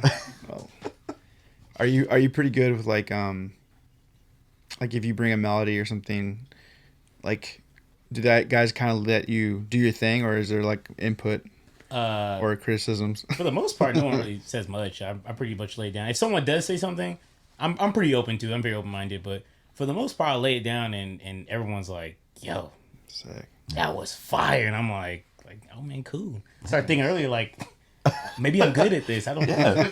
Maybe I'm kind of good. Dude. You're like, I'm also way stronger than everybody else. So they can Somebody better say something right now. Nah, it's not even like that. But, it would be rad if it was though. Yeah. You got something to say? What? What was that? I think as far as tempo though, it does help that I can play drums. So like, the 92 we were recording, and I told the dude who was recording, I was like, hey man, just put the click on for me when I do this, and because I feel like it'll help me kind of bounce a little bit. And he was like, you sure? I was like, yeah, I feel like it helped me a lot, especially with 92 because 92 is a little more flowy, where I gotta like add more bouncier, right? Yeah. Exactly. Whereas Shiiva, I can kind of like cruise through it a little bit more. Mm-hmm. So with Shiiva, I don't need a click. I'll just kind of bellow what I can, and it'll kind of catch on its own. I think. And then 92 probably more of a click, but I mean, I feel like it's the cool thing about being in those two bands at singing. I feel like it's like two different personalities. Yeah, and that's kind of what I enjoy about singing in two different bands is I can be like two different people, and it's like two sides of a coin. That's what you were talking about earlier, man. Like it kind of feels like the double consciousness. Technically, hey. Okay. Yeah. All right. It's plot exposition. Yeah, it's nice. I would love to never scream again. Yeah. I would love that. I would love to never do that. But scream is kind of overrated. To be honest with you, it's a little overrated. Yeah. I made an attempt when we did an EP, so that was like 2006 or 7, where I was like, you know what? Ignite's my favorite band. Okay. Zoli doesn't scream. Mm-hmm. He doesn't scream, so belts. Maybe I don't have to scream. Yeah. And then like I remember it was like the guys humored me, and they're like, no, dude, you gotta like scream on. You gotta scream on this part. I was like, well, I tried. Well, I will say, singing in Shiiva is definitely easier on my voise. Yeah. And I don't even really scream that much in 92, but I know Life for Life back in the day, that was easy. So I thought 92 would just be just as easy, Life for Life. And then having Shiiva in between, I realized, like, I don't know how I used to do this. Like, I'm not even really out of breath with Shiiva either. Like, I do think it feels a little bit more natural with Shiiva because I can kind of control my vocals. I can use more of my my core, my abdomen. Whereas 92, I gotta make sure I'm catching every like hook and crank. Like I make sure I'm up in there, you know. Right. So it's a little more challenging, but it's still fun. It's so much more important to make sure you're hitting on all the parts. Yeah. Yeah, and I can see something like Shiiva being feeling more, I guess, tiring because it's like you're holding out stuff a little bit longer and stuff, and I love singing. I have an hour commute now. I live in Santa Monica. Okay. Oh, wow. And so, but it's been I kind of like it now because I get to sing. Yeah. And so I'm singing like every day for a long time. That sounds like me. I'm always, like I said, it's R&B. I got a whole R&B playlist. It helps me. I feel like when it's time for like oh, we're about to do Shiiva practice, or I'm about to hit the studio, I'll be like, all right, cool. Or a show, I'll be like, all right, cool. I'm just gonna, if I'm going by myself, if someone's in the car with me, obviously I'm just in the driving like, fuck, I can't sing. Got this fool in the car with me. What's he gonna think if I suck? Like, is just Shiiva just suck now? Like, what is this? So I got it. Like, if I'm by myself, usually I got the setup, I got the music bumping, and usually I'll kind of, I'm ready to hit the stage. Like, it might not sound amazing, but I'm gonna feel in my zone. Yeah. So I'll feel locked in. So where do you guys practice? With Shiiva or 92? With 92. Like we don't. We actually have. I don't know if they told you guys this. We actually haven't really had a practice yet. Really? What? Yeah. Like, not a full 5-piece. Not a full 5-piece practice. So I think all I do is sing, so it's a little easy for me to say this, but I think it's just because these guys are so great at musicians. That's just Good my at what perspective. they do, yeah. Because we've had people come up like, man, you guys must practice a lot, man, and we're just kind of like, I ain't sure. Yeah. I mean, Maybe one day, yeah, you know. So we're thinking like we definitely got to practice more, but I don't even know if I was supposed to even tell you guys that. I feel like Nick's probably like, man, why'd you tell him that? It makes it even more impressive what you guys do. So it's a good thing. I bet you do practice. It's just you guys don't practice Not together. together. Right, exactly that. Yeah. We're having our first full band practice this month, though. Yeah, this month, we got a Well, date he scheduled. hasn't sound like shit. Your next show. What the hell happened? Like maybe we shouldn't do this. Let's wait till the next show to get together. Yeah. That's like playing or having practice the day of a show. I always think it's like bad luck. At least for me, I always like Nah, it's been have a terrible show every bad time I luck do back it. there, yeah. Well, they 92, like they'll jam the day of sometimes, and it'll be fine. But yeah, for me, it's the same thing. Like, it's a lot of that stuff is bad luck. I don't know if it's just like the hardcore bad luck, but I don't know if you guys ever heard of like, hey, if you're gonna go see the band, do not listen to the band on the day of. It's like that kind of feeling. Like we're not gonna practice this day of a show either. Yeah. Because we will suck. So. Yeah, usually try not to listen to like hardcore before or after shows. Yo, I seen people like leave watching a Terror show. Or there's one buddy we saw Terror Cobalt Cafe. We all get back in the car, we're all sweaty, and the homie's in the back. He's like, "Yeah, I'm gonna nod off, man. Y'all just be easy, man. All right, cool. I'm gonna listen to some music. Y'all cool with that? Yeah, man. Put your headphones in." So we're sitting there driving, we're talking, and we just hear like in the faint distance, like, you know, one way they under. I'm like, bro, we just saw Terror, man. Can you put on some gospel or something? Back, dude, put something else on. I don't care what it is. We can't listen to Terror right now, man. Yeah, I swear. I think we were listening to Tegan and Sarah, and it was like between songs we heard that and looked at each other like, is this fool really spinning Terror right now? Dude. Give it a break. Dude, last night me and Martin just listened to 90s R&B the whole ride home. Got to. We're at the In-N-Out drive-through bumping Keith Sweat. Ooh. He's like filming himself singing, and I was like, what are you doing? You know. Yeah, okay. Yeah. All right, Keith. Uncle Keith. vibe. All right. Yeah, the lights on. Yeah, because the van has like limo lights in the back. Oh, It's like- wow. Okay. It looks like a piece of shit on the outside, but inside it's pretty nice. It's like that's all that matters. Inside count. the height of 2000s luxury in there. So Early 2000s. yeah, early 2000s That's pretty luxury. impressive. All right, cool. So Martin can Martin's the king of like Martin is my avenue to new music basically, and so he'll always be the one who's like on the way to shows, like he'll play something cool, something we've never heard, and then I appreciate Martin's playlist after the shows because they'll bring some R&B, a lot of Sade. Ooh, okay. Hell yeah. Yeah, my girl loves Sade is like her favorite. It's her middle name is Sade too. Like that's how deeply invested she is. That used to be. Actually, I might have been. It might have been. I think on that Comeback Kid run with you guys, I think our setup music was that. Really? Okay. Yeah. Okay. I think so. Probably. I feel like it was. Yeah. But that was like just the best palate cleanser after a show. It's like I don't want to hear any distorted guitars. I don't hear anyone screaming at me. Yeah. Dude, so last week, Mike from Iron Roll was saying like after the shows, you always had that ringing in your ear. Yeah. This is how bad the sound was on stage. My ears weren't ringing after the show. Oh wow. Like there was just no volume on stage. So I left perfectly fine. Like no muffle, anything. Like just fine. I had a headache from my 10 seconds on stage with you. Huh? I said I had a headache from my 10 seconds on stage. Oh, that's the worst when you sound check and everything sounds nice and then What happens? I don't know. Yeah, like happens? literally 3 seconds ago, it sounded great, and then we started playing, and everything's gone. Like, did you just turn everything off? You like this? All right, cool. Dude. All right, so I'm gonna ask you guys the question that we asked the other two guys. Okay. Since you guys have been friends for so long at this point as well, Mike loved this question. Have you guys ever kissed each other accidentally, but realized it like 2 minutes into the kiss? No. Can't say we have, but I've definitely like Thought about it? So we were sleeping on someone's floor. I want to say, Baby, no. Baby, no. okay, so it's The truth comes It's out. not like that, but I think we're at. Was it Phil's? Yeah, I think we were sleeping on our friend's so you floor, remember. like four. It was like all of us were in this living room sleeping on the floor, and I definitely remember waking up at one point of the day and like in the middle of the night, and we were like face to face. Eye to eye. We Mad both woke up at the same close. time. And we just turned around. Nose almost touching. It was so late, we didn't know what to do, so we just turned around. Good night. Yeah, definitely had a couple of those. We were like, Yeah. dude, I don't know if you guys ever had this, but I've had freaking Daniel freaking elbow me, fucking doing mosh moves in his sleep. I like woke up to like getting a blow to the nose. I was no. like, oh, I'm like, No.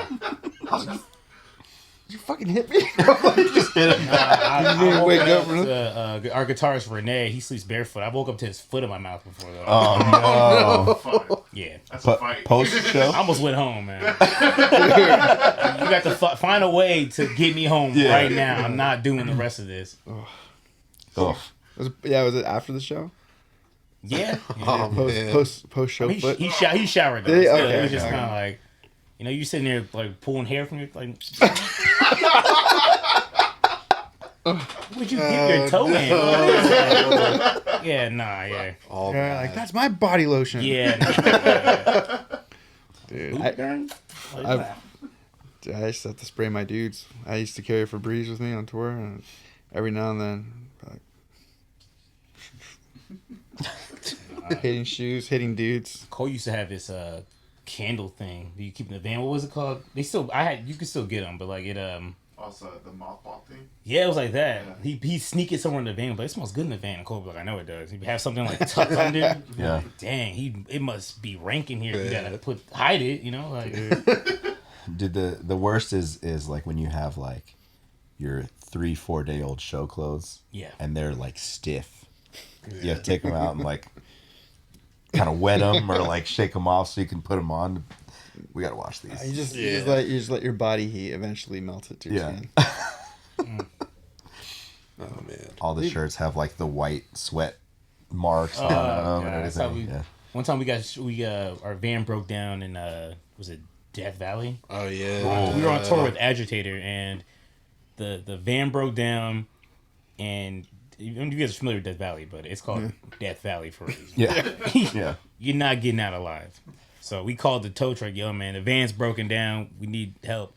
Yeah, where you guys at? We said Death Valley. He said, Death Valley? I said, yeah, man, it's going to be 2 or 3 hours, man. Like, we said, 2 or 3 hours? What? He said, yeah, man, just hanging. Y'all got water, right? We said, no. He said, man, shoot. Yeah. Sucks to be y'all. I'll see y'all in 2 or 3 hours, man.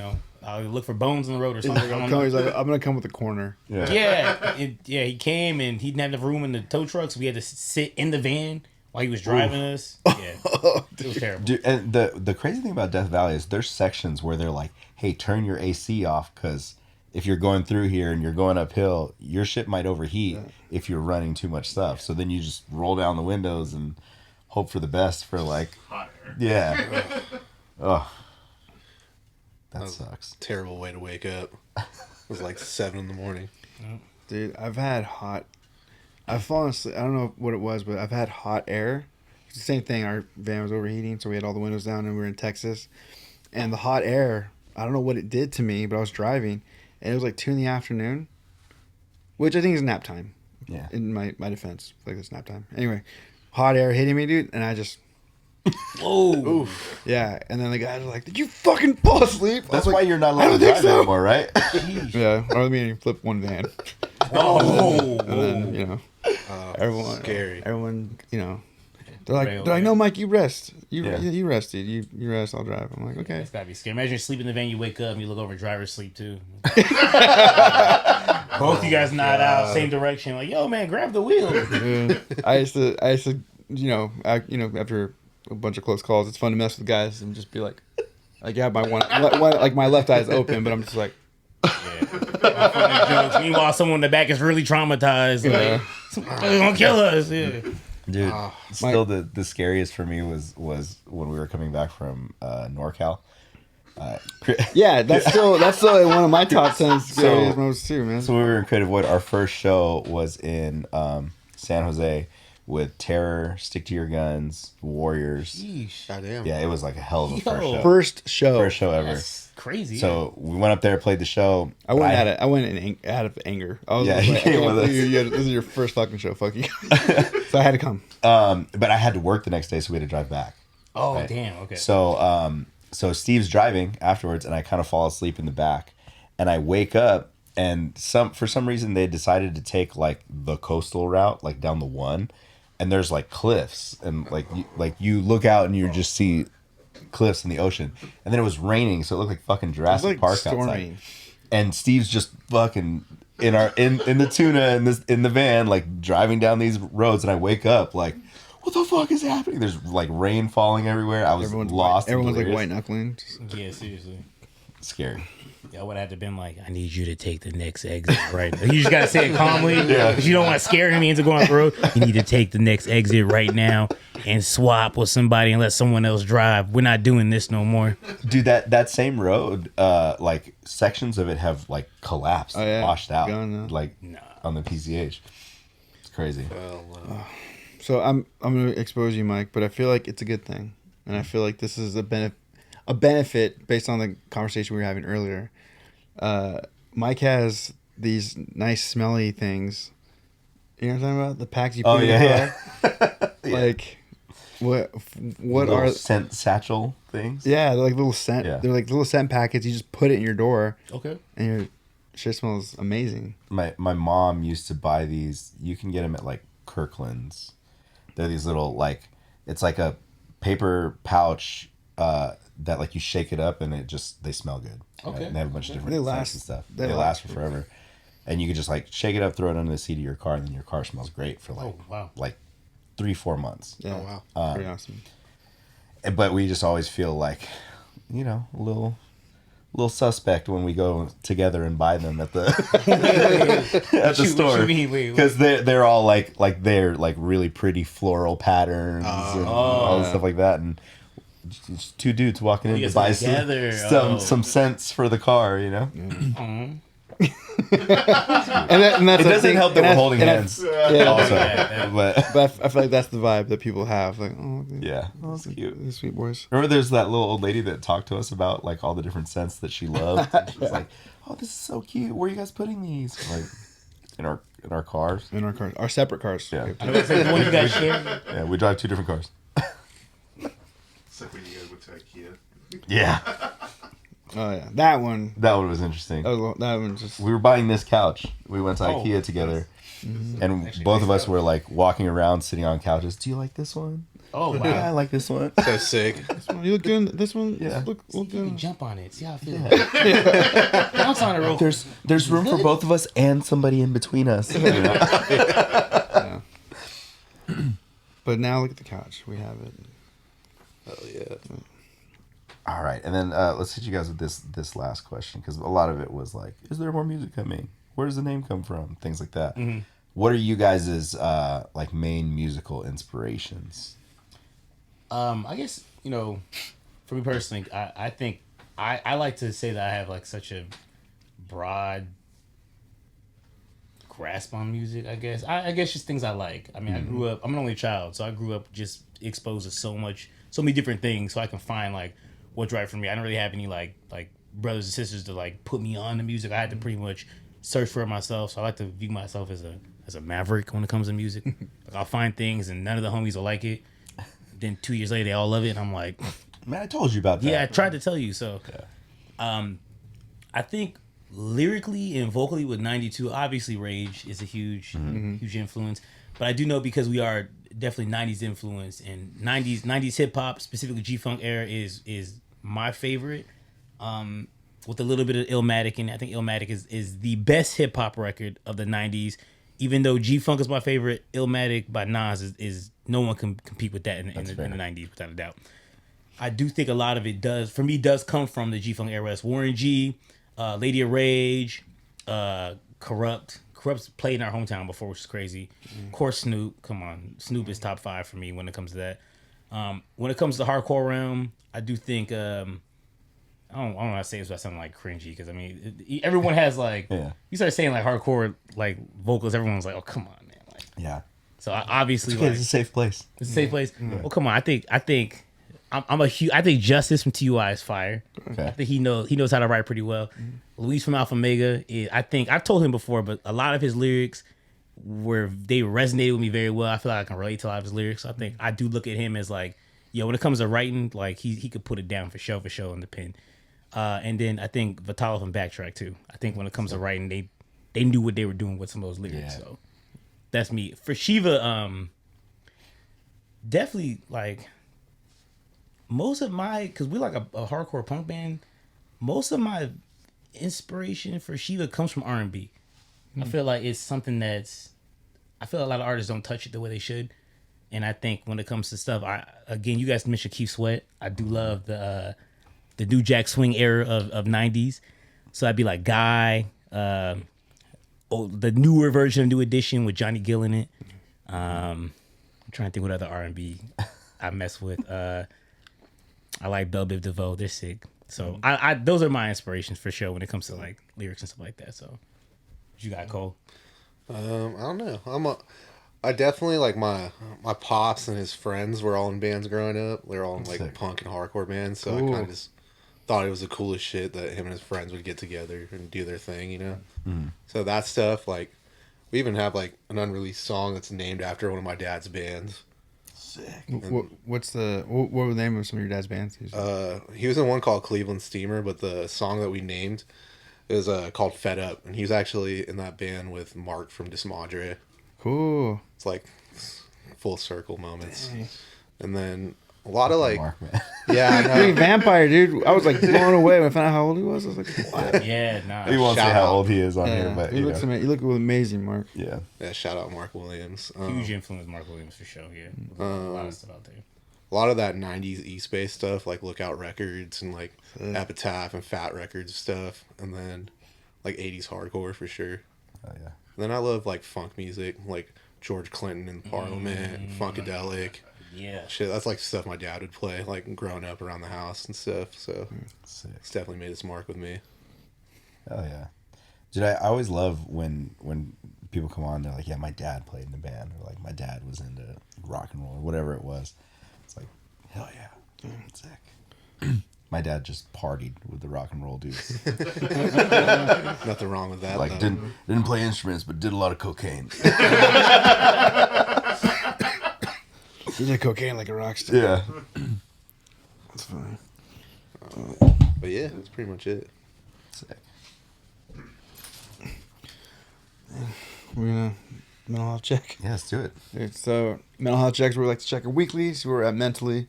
That way, if things are going well, what's going on in our life, and then if things aren't going well, what's going on in our life that is keeping us in a funk.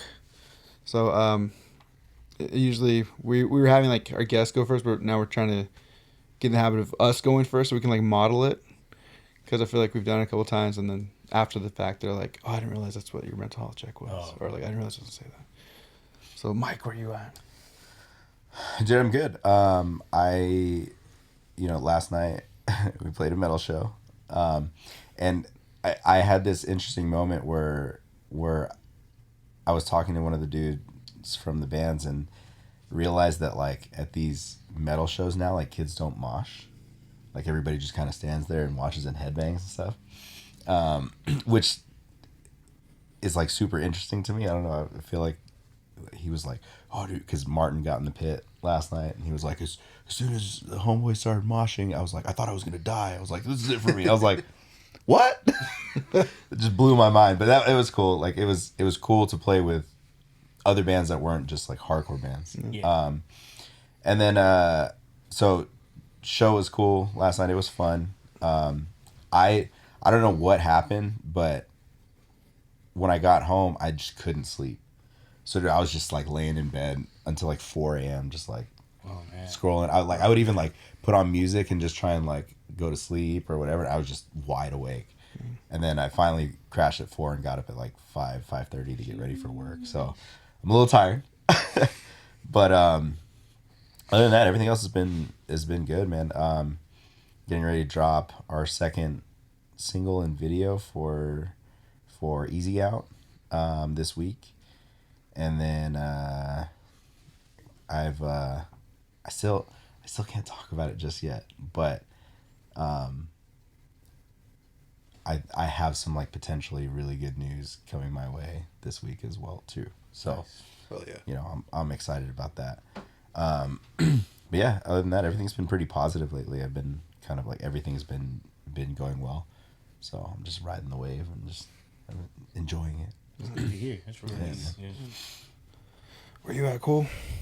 I'm all right. I've been like up and down. I've been kind of in a transitional phase of life lately, but it's been cool. I like started a new job a couple weeks ago, and then I just moved, and I just been kind of getting situated, jamming with the bands, and yeah, I've been kind of getting anxious because how we were talking about so much unreleased music. I'm like, that point from point A to B when you write the song and get it out, you're like the in between. You're like, fuck, I just want it to be out. Yeah. Be out, man. So, it's either like I want this to be out or I'm sick of hearing this. Let's fucking put it out. Yes.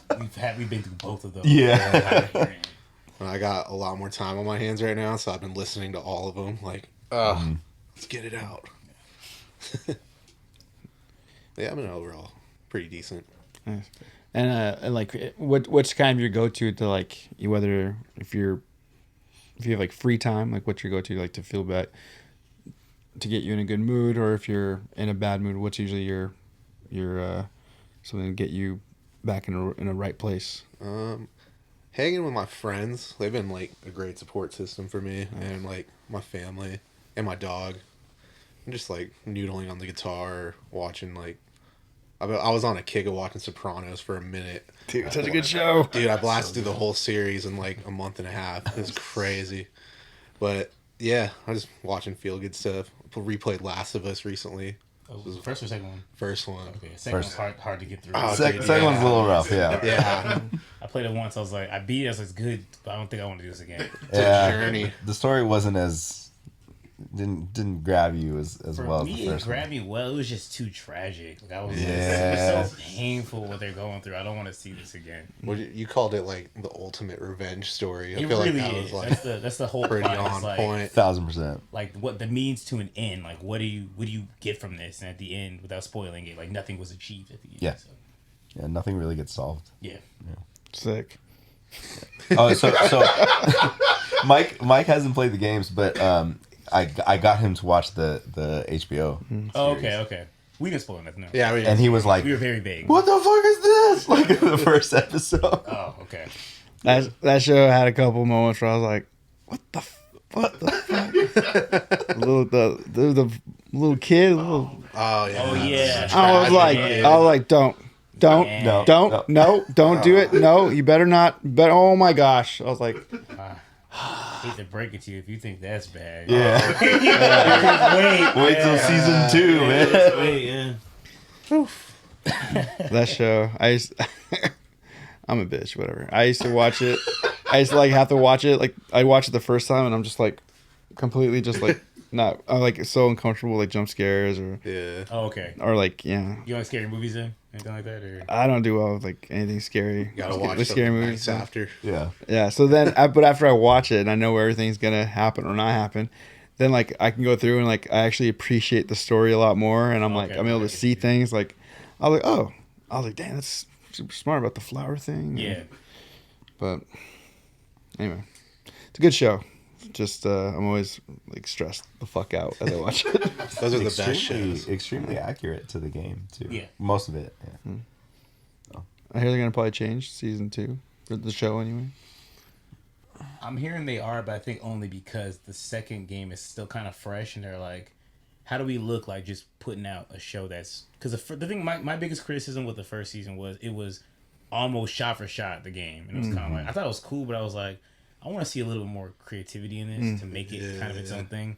And I think a lot of people were saying that. So season 2, they're like, we're going to warp it a little bit. Oh, that's cool. So it's still I like that. watchable, yeah. And probably make it longer too. Yeah. Yeah, definitely. That's why I appreciated like Marvel movies for that, because it's like you knew like where certain beats were coming from, like oh this is from this comic book. Yeah. And so I always liked the surprise of it being like different. Yeah. So that's cool. Hopefully they. I mean, I guess for me it's all new to me. So Yeah, you could be the same. But where are you at, man? Mentally, I'm doing okay. I could be doing better, but I think right now I got a lot on my plate. It's my fault. I do think I've kind of overloaded myself recently. But it is slowly tapering off. I'm preparing for a wedding. I'm getting married next year, so Congratulations. getting that sorted out is kind of been like a little bit of a journey, and I know still more of a journey to come with that. Just trying to have a wedding and whatnot. That and just music. I feel like I have stretched myself a little too thin, but I do understand something my father told me. The best way to balance that is to get your hand and count. Oh, you see my calluses, so my bad. Get on your hand and count 5 fingers, and each of those fingers will represent a priority in your life. And the first one you say is the most important one. The second one is the second most important. You just keep going down until you realize out of those 5 things, which one is the most important. And I've been doing that a lot lately, and that's kind of been helping me to kind of give less of myself to certain things that aren't as important right now. That's good. That's Cool. So, and as far as just fun things to do, I do powerlifting. I haven't done a competitive powerlifting competition in like 2 years, but I am kind of thinking about prepping for one soon. Once the smoke clears in my life and everything's kind of more fluid. But I do go to the gym every day. So to me, that's a fun thing to do, just to keep myself disciplined on something that's kind of my own thing. I don't have to, it's not, no family's involved. I got friends at the gym, but like my main homies aren't really there. I'm kind of just, it's my way to escape, I feel like. Yeah. That or movies. I'm a huge movie fan. I grew up just watching nothing but movies. So Nice. What are some of your? I know this. I don't want to do the like. What are your favorite movies? But like, what's like a movie you can either go back to, or like a movie that it's like I guess I'll say that a movie that you can go back to that you like. I'm a huge fan of Lost in Translation. That's one of my favorite movies. As I've gotten older, the plot's a little weird, but given the message behind it, I can learn to appreciate the idea of somebody who is so, I guess, kind of like what I'm saying, like overloaded and kind of just floating by and not really knowing what's the next step is going to be. I feel like in my past, I was able to relate to that. Not so much now. I feel like things are pretty cool now for my life. But at the time I go watch that, it does remind me more of a nostalgic level of where I was when that movie was out and when I first watched it. And it gives me a feeling like, man, when I was watching this movie back in the day, I was going through some serious stuff. So I'm able to look at that and kind of appreciate where I am at now. So to me, I like watching the movie because it's a comfort movie for me. Nice. And what's a movie that you've, I guess, like you've enjoyed in the past year? The past year. Either new or just something you saw recently or for the first time. Trying to think. I'll be honest with you, movies have not been hitting lately for Nope. me. Like, it's kind of depressing. I do want to see Bad Boys 4 though. Me too. I'm gonna tomorrow in our hometown. We got Cinemark out there. It's $5 movie. Nice. For those who don't know, Cinemark does $5 movies on Tuesday. I need you to sponsor me for that one. But you can check it out. I'm gonna do it tomorrow night. But as of right now, I can't. I'm trying to think. Oh, you know what? Godzilla -1. Dude, it was great. It was amazing. It was great. It took me away. Like it was to me. I think that's probably the best movie I've seen the past year. And did you watch it in Japanese? I did. Yeah. Okay. Cool. I know they released it in black and white too. I didn't see that though. But No, I I did didn't when see it first came in theater. I saw it in Japanese. It was subtitled obviously. Yeah. Yeah. I didn't. It's It's dubbed on kinda- Netflix, I think, isn't it? It's dubbed on Netflix, but you can switch it back to Oh, okay. Japanese. Okay. I always feel like you need to watch it in the language it was filmed in because the dub doesn't do it justice. Dubs never do it justice. Yeah, they never do. Did you guys see Monarch? Monarch. It's cool. I mean, I keep hearing how good that movie was, but I don't know if Monarch is tied to any of the actual movies, but it's based on like Godzilla, but it's more focused on the people and like the aftermath of like what the world is like with that happening. Really? Oh, that's cool. That's cool. Yeah, it's good. Like it has. She was in. I don't know if you guys watched Shogun. Shogun was crazy good, FX? I haven't yet. I know Yeah. one episode left to watch again. dude. Yeah, I know. I have it on my Yeah, list. so Miko, the girl in Yeah, that, yeah, she's yeah. in Monarch. Really? Okay. Yeah, but that's cool. That's it. Yeah, movies for me are like a big Okay. thing. Like with me and my wife now, that's like our nice little that, and then so like I don't do well with like stressful things as I'm learning. Have you guys watched The Bear? Dude, I I'm love so that stoked for series. season 2. Right. It's coming. Yeah. Oh, that's Season another three, thing I've been season rewatching. three. Oh, season 3, yeah. Yeah. I've been rewatching that as well. Getting hyped on that. Dude, it It's is. so hectic. It is so I never fucking. watched The Bear It's yet. so Oh, good dude, though. it's so The good. Jamie Lee Curtis episode is, oh my god. You got Laurie Strode on there? I felt like I was about to have an anxiety attack, dude. Yes. Watching that. Dude, I was like, we need to do something. We need to watch something else. I think we watched like Schitt's Creek after after it, just to kind of like Nice Mom and loves that chill. calm down. She's freak. I did commercials for Schitt's Creek. Did you? Really? Oh wow. I did voiceover stuff. Oh, really? Yeah, Oh, that's cool. yeah. That is cool. I feel like I can hear it now. Like as you're talking. Just have that voice. I can turn it on and off when I need to. Type Oh, thing. nice. The shit. What were we just talking about? Schitt's Creek, Not Schitt's Creek. The Bear. The Bear. It's a Matty Matheson, right? Executive Yeah. produced it, and he was saying in I think it was his Hard Lore episode that he purposely wore a ton of like Yeah. hardcore merch Oh, that's cool. and like Twitching Tongues shirts and shit like that. Yeah, first episode he's wearing a Harm's Way T-shirt. Yeah. He's wearing Oh, the bull. what? He's wearing the Bulls rip. Yeah, Oh, the OG Harm's Way shirt? Yeah. Okay, that's pretty cool. Pretty sure at least.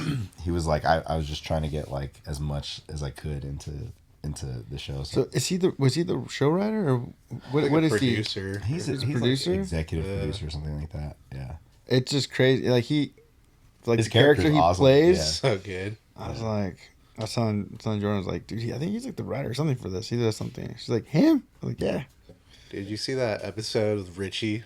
And like he's like kind of finding his purpose in the restaurant. Yeah. Dude, when he's like driving to Taylor Swift and like crying, I was like, "Oh my god, I feel it in my soul." The arcs in that, like the turnarounds for that, the lady, I forget her name. Oh yeah, yeah, You yeah. know, Like like- the head lady at Yeah. the restaurant. Yeah, like dude, there's like that show. It's like it's so hectic, and then there's like these like moments of like heart, and you're like, oh, Yeah, dude.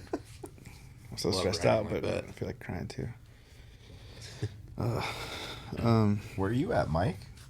I feel like I'm in a good place. I feel like I'm starting to get like the swing of like kind of managing my schedule. My wife is a professional organizer, and she's like help me put things in my calendar now. So when like Wild. I know, so like now when like people ask, hey, what do you have going on this week? I'm like, oh, let me look. Sick. And so I feel like I'm getting like the hang of I live in Mar Vista, which is like right next to Santa Monica. But that adjustment has been. Mike over here. He's an LA boy now. I'm an LA boy, dude.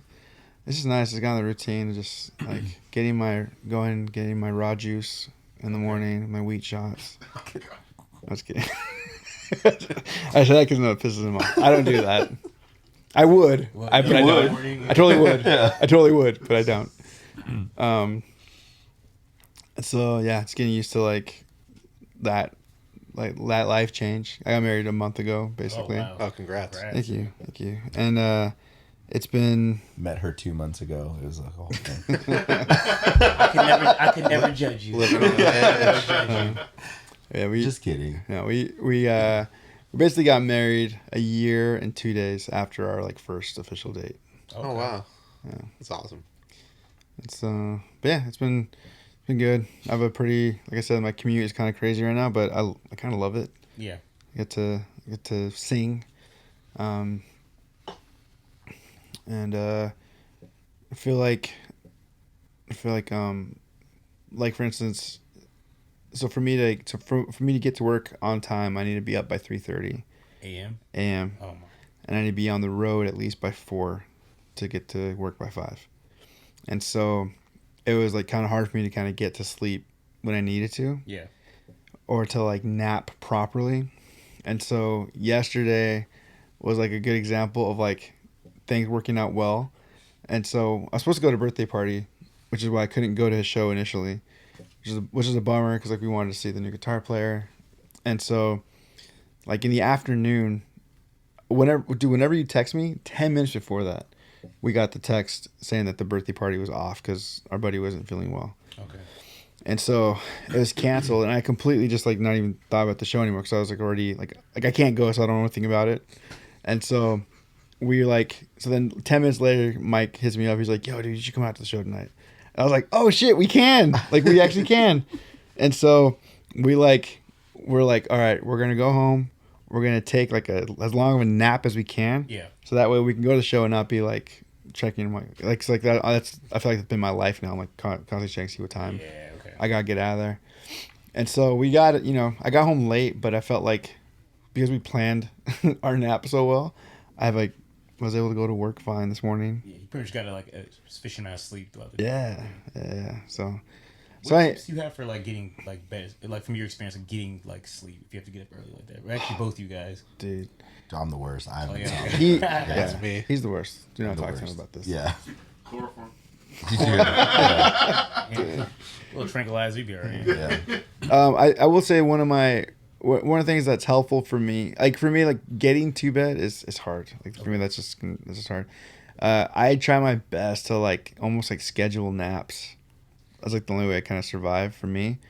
But the big thing, I don't even know if I've told Mike this, but like, because I went like a year and a half, 2 years of like severe insomnia. Okay. And I remember one of the big things for me was like my vision. My vision would like blur. I'd see things or like, and it was bad because I'd be driving, and then like my vision would get all crazy. Okay.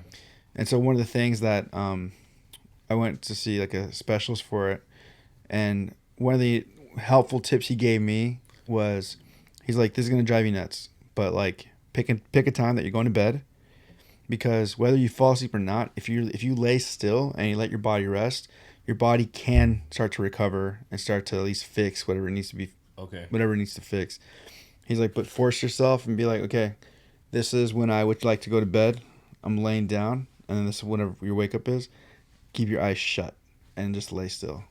Like you might drive yourself crazy, but hopefully you either fall asleep, or if you don't fall asleep, you at least your body's getting some repair. Yeah. And your eyes are not going to dry out. Because that's another thing with insomnia for me. Like I'm like, up all the time, and so my eyes would be like crazy. Yeah. Okay. And then they get all like I said, they get blurry, and it would be bad for driving. Okay. So pick a time and give yourself. I think it's like if you can give yourself 5 hours of eyes closed time, then that should be okay. So you don't like. I do this for when we travel to Europe. Yeah. I can't sleep on planes. I did recently when we went to Australia because I time traveled. I took sleeping pills and just knocked myself out. Just woke up on the island. Yeah. But before I ever use a sleep aid, I would use that. Okay. And so I'd put an alarm in my phone and be like, okay, at this certain time, this will be like my sleep, and so I'm gonna keep my eyes closed for like this portion of 5 hours, so that my eyes aren't like shot by basically for the whole day. Nice. Okay. Wow. My dad, he suffers from like bad insomnia, and I don't know if you can inherit it, but I think I've kind of gotten some of it where I just won't sleep. Yeah. So I've come up with my own tips, but like nothing's been working. So I'm always like interested, like what works for other people, like so I can try different things. Yeah. My dad has bad insomnia too, but he takes Ambien. And Okay. he's trying to like wean himself off of it right now, so he'll just be calling me in the middle of the night and shit. I'm like, "What's up, Dad? I What are think you doing?" for my dad, it's just my dad's a very stressful creature. Yeah. But I mean, I don't know if it's like trauma. My dad's from like Harlem, like deep Harlem. He grew up in like the 70s Harlem. Oh, okay. Like it was Yeah. active, you know. Yeah, it was. So like, and he's come a long way. Obviously, like he's done like great things. But I think a piece of him, and he's not gonna go see no therapist. My dad's old school. Yeah. Oh, gee, I ain't seen no therapist. Like you know, like he's not doing none of that. So I think some stuff he'll like tell me stories. Like he'll tell me stories like casually. When he was, I was 8, I saw so and so get shot in the face. Anyway, you want some food? Like it'll be a casual thing where I'm like, bro, hold on a second. Yeah. We need to talk about We that. gotta discuss this. Yeah. It's like so- I said it. Yeah, it was no big deal. You know, it happens every day in Harlem. No, it shouldn't. Like, so I don't know if it's just things like that he might carry with him. And my dad's very good at like taking other people's problems and be like, I'll fix it. He'll fix it, but it's like, who's gonna fix your problems, man? Right. And I do think I get some of that from him, where I'm like, I always want to like do things for people, and I feel like sometimes I don't get that same energy back, and I don't know if that works with some of the, like lack of sleep and think about other people all the time and stuff like that. So, Dude, same. It's almost like it sounds weird to say it like this, but like you want to like save people. You know what I mean? And then you're like, I'm doing too much. Like I'm not focusing on me now. I'm focusing on somebody else. I've been there. I've been there way too many times. So, but you know, sometimes it's okay. I mean, so it's okay. You gotta find that balance. But you got people in your life that you care about, and even if you feel deep down like, man, they probably wouldn't do this for me. Sometimes you just gotta do it. Yeah.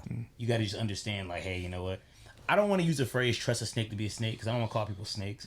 But kind of more like you gotta just understand the kind of people in your life. If you know they don't have the capacity to do the same amount of stuff that you could do for them, you gotta just understand that. Yeah. I used to have a bad problem. I internalize things. I'd be like, man, I just did this for so and so, and like this is how he's gonna repay me. And I used to get mad. I think of my mom who was like, well, what if they can't do that for you at the same level that you could do it for them? Like, do you ever think about that? Like, maybe there's a privilege or something that I have that I can offer them that they can't offer me the same. So I've had to learn, like, you know what, a friendship, a relationship, sometimes it got to be a little, what's the word, unconditional, right? It's got to be a little bit of that because you're not in it to, I'm doing this for you, doing it for me. It's not how a friendship should be. So It's not a transaction. not at all. Right. Yeah. Not at all. Yeah. That's heavy. It's a lot. We're about to get real deep. We're like, all right, guys. So, playlist. Time. Yeah. Do you want to give? Actually, let's do one for 92 and Shiiva. Well, how about you guys just pick a song from one of your projects to add, and then a song that you've been jamming lately. Okay, I'll just go first, Cole. Oh shit! You want? I don't even know. You guys can do At any. this point, we're gonna probably have your album on our on our playlist, which is fine. Oh shit! Spotify just dropped "Buried." What? New song came out or Yeah. what? Sick. Wasn't supposed to, but whatever. Stream Buried now. Yeah. Alexa. Yeah. For our song, I'd probably say. Fuck, I don't even know. That's a hard one. I'll say "Happy" because I feel like it's a good starter song for Shiiva. Yeah. And for 92, it probably is already on there. I'd imagine "Brick by Brick." That's like a fucking jam for 92. Let's see. Happy out here. And then then sorry, which one for 92? Brick by Brick. And then a random song.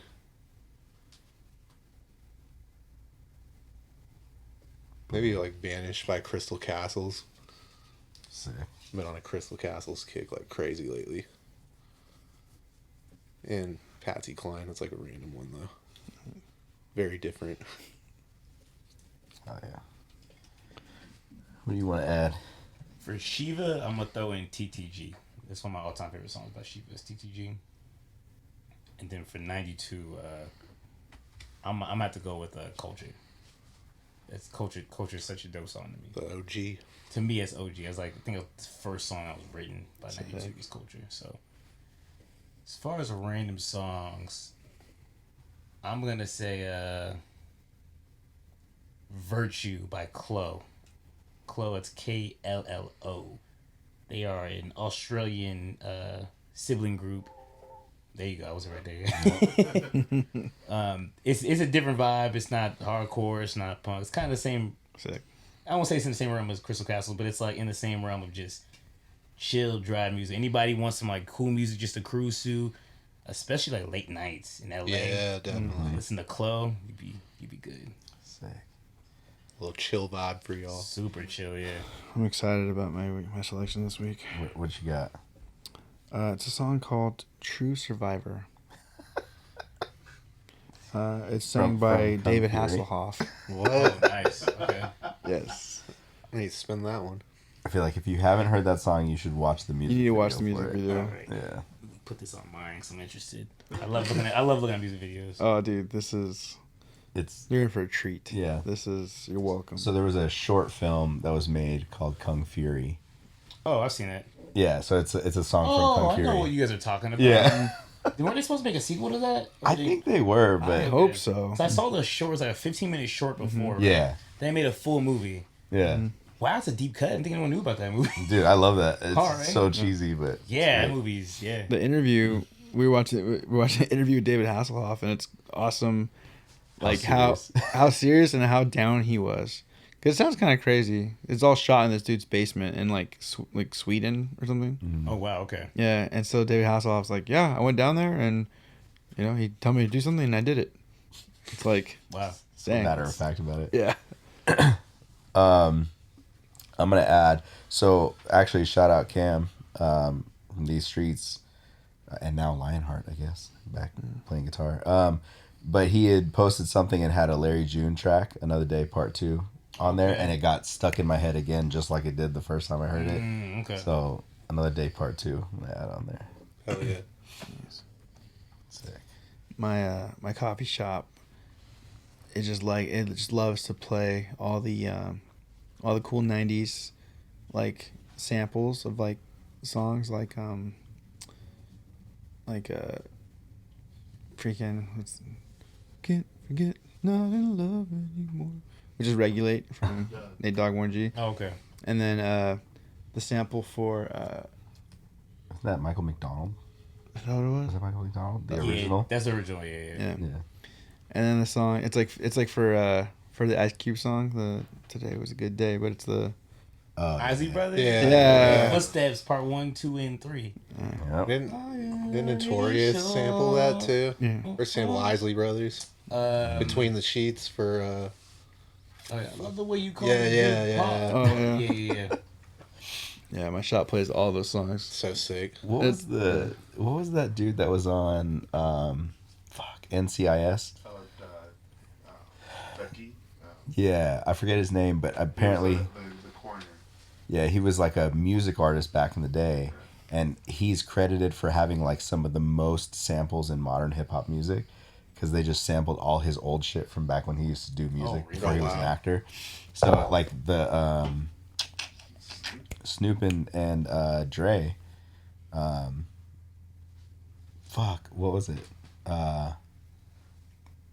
Oh my god, why am I drawing a blank on which song it was? But it was one of his songs that they sampled for the whole beat.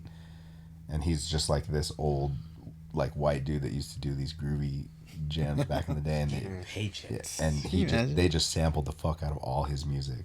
Every just a check in the mail. It's just 40 million, Yeah. something light. That's crazy. Yeah, just residual checks for the rest of your life. I'll play it after.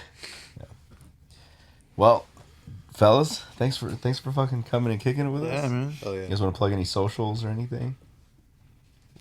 Yeah. Follow 9 Deuce and Shiiva Groove on social media. Yeah. Thanks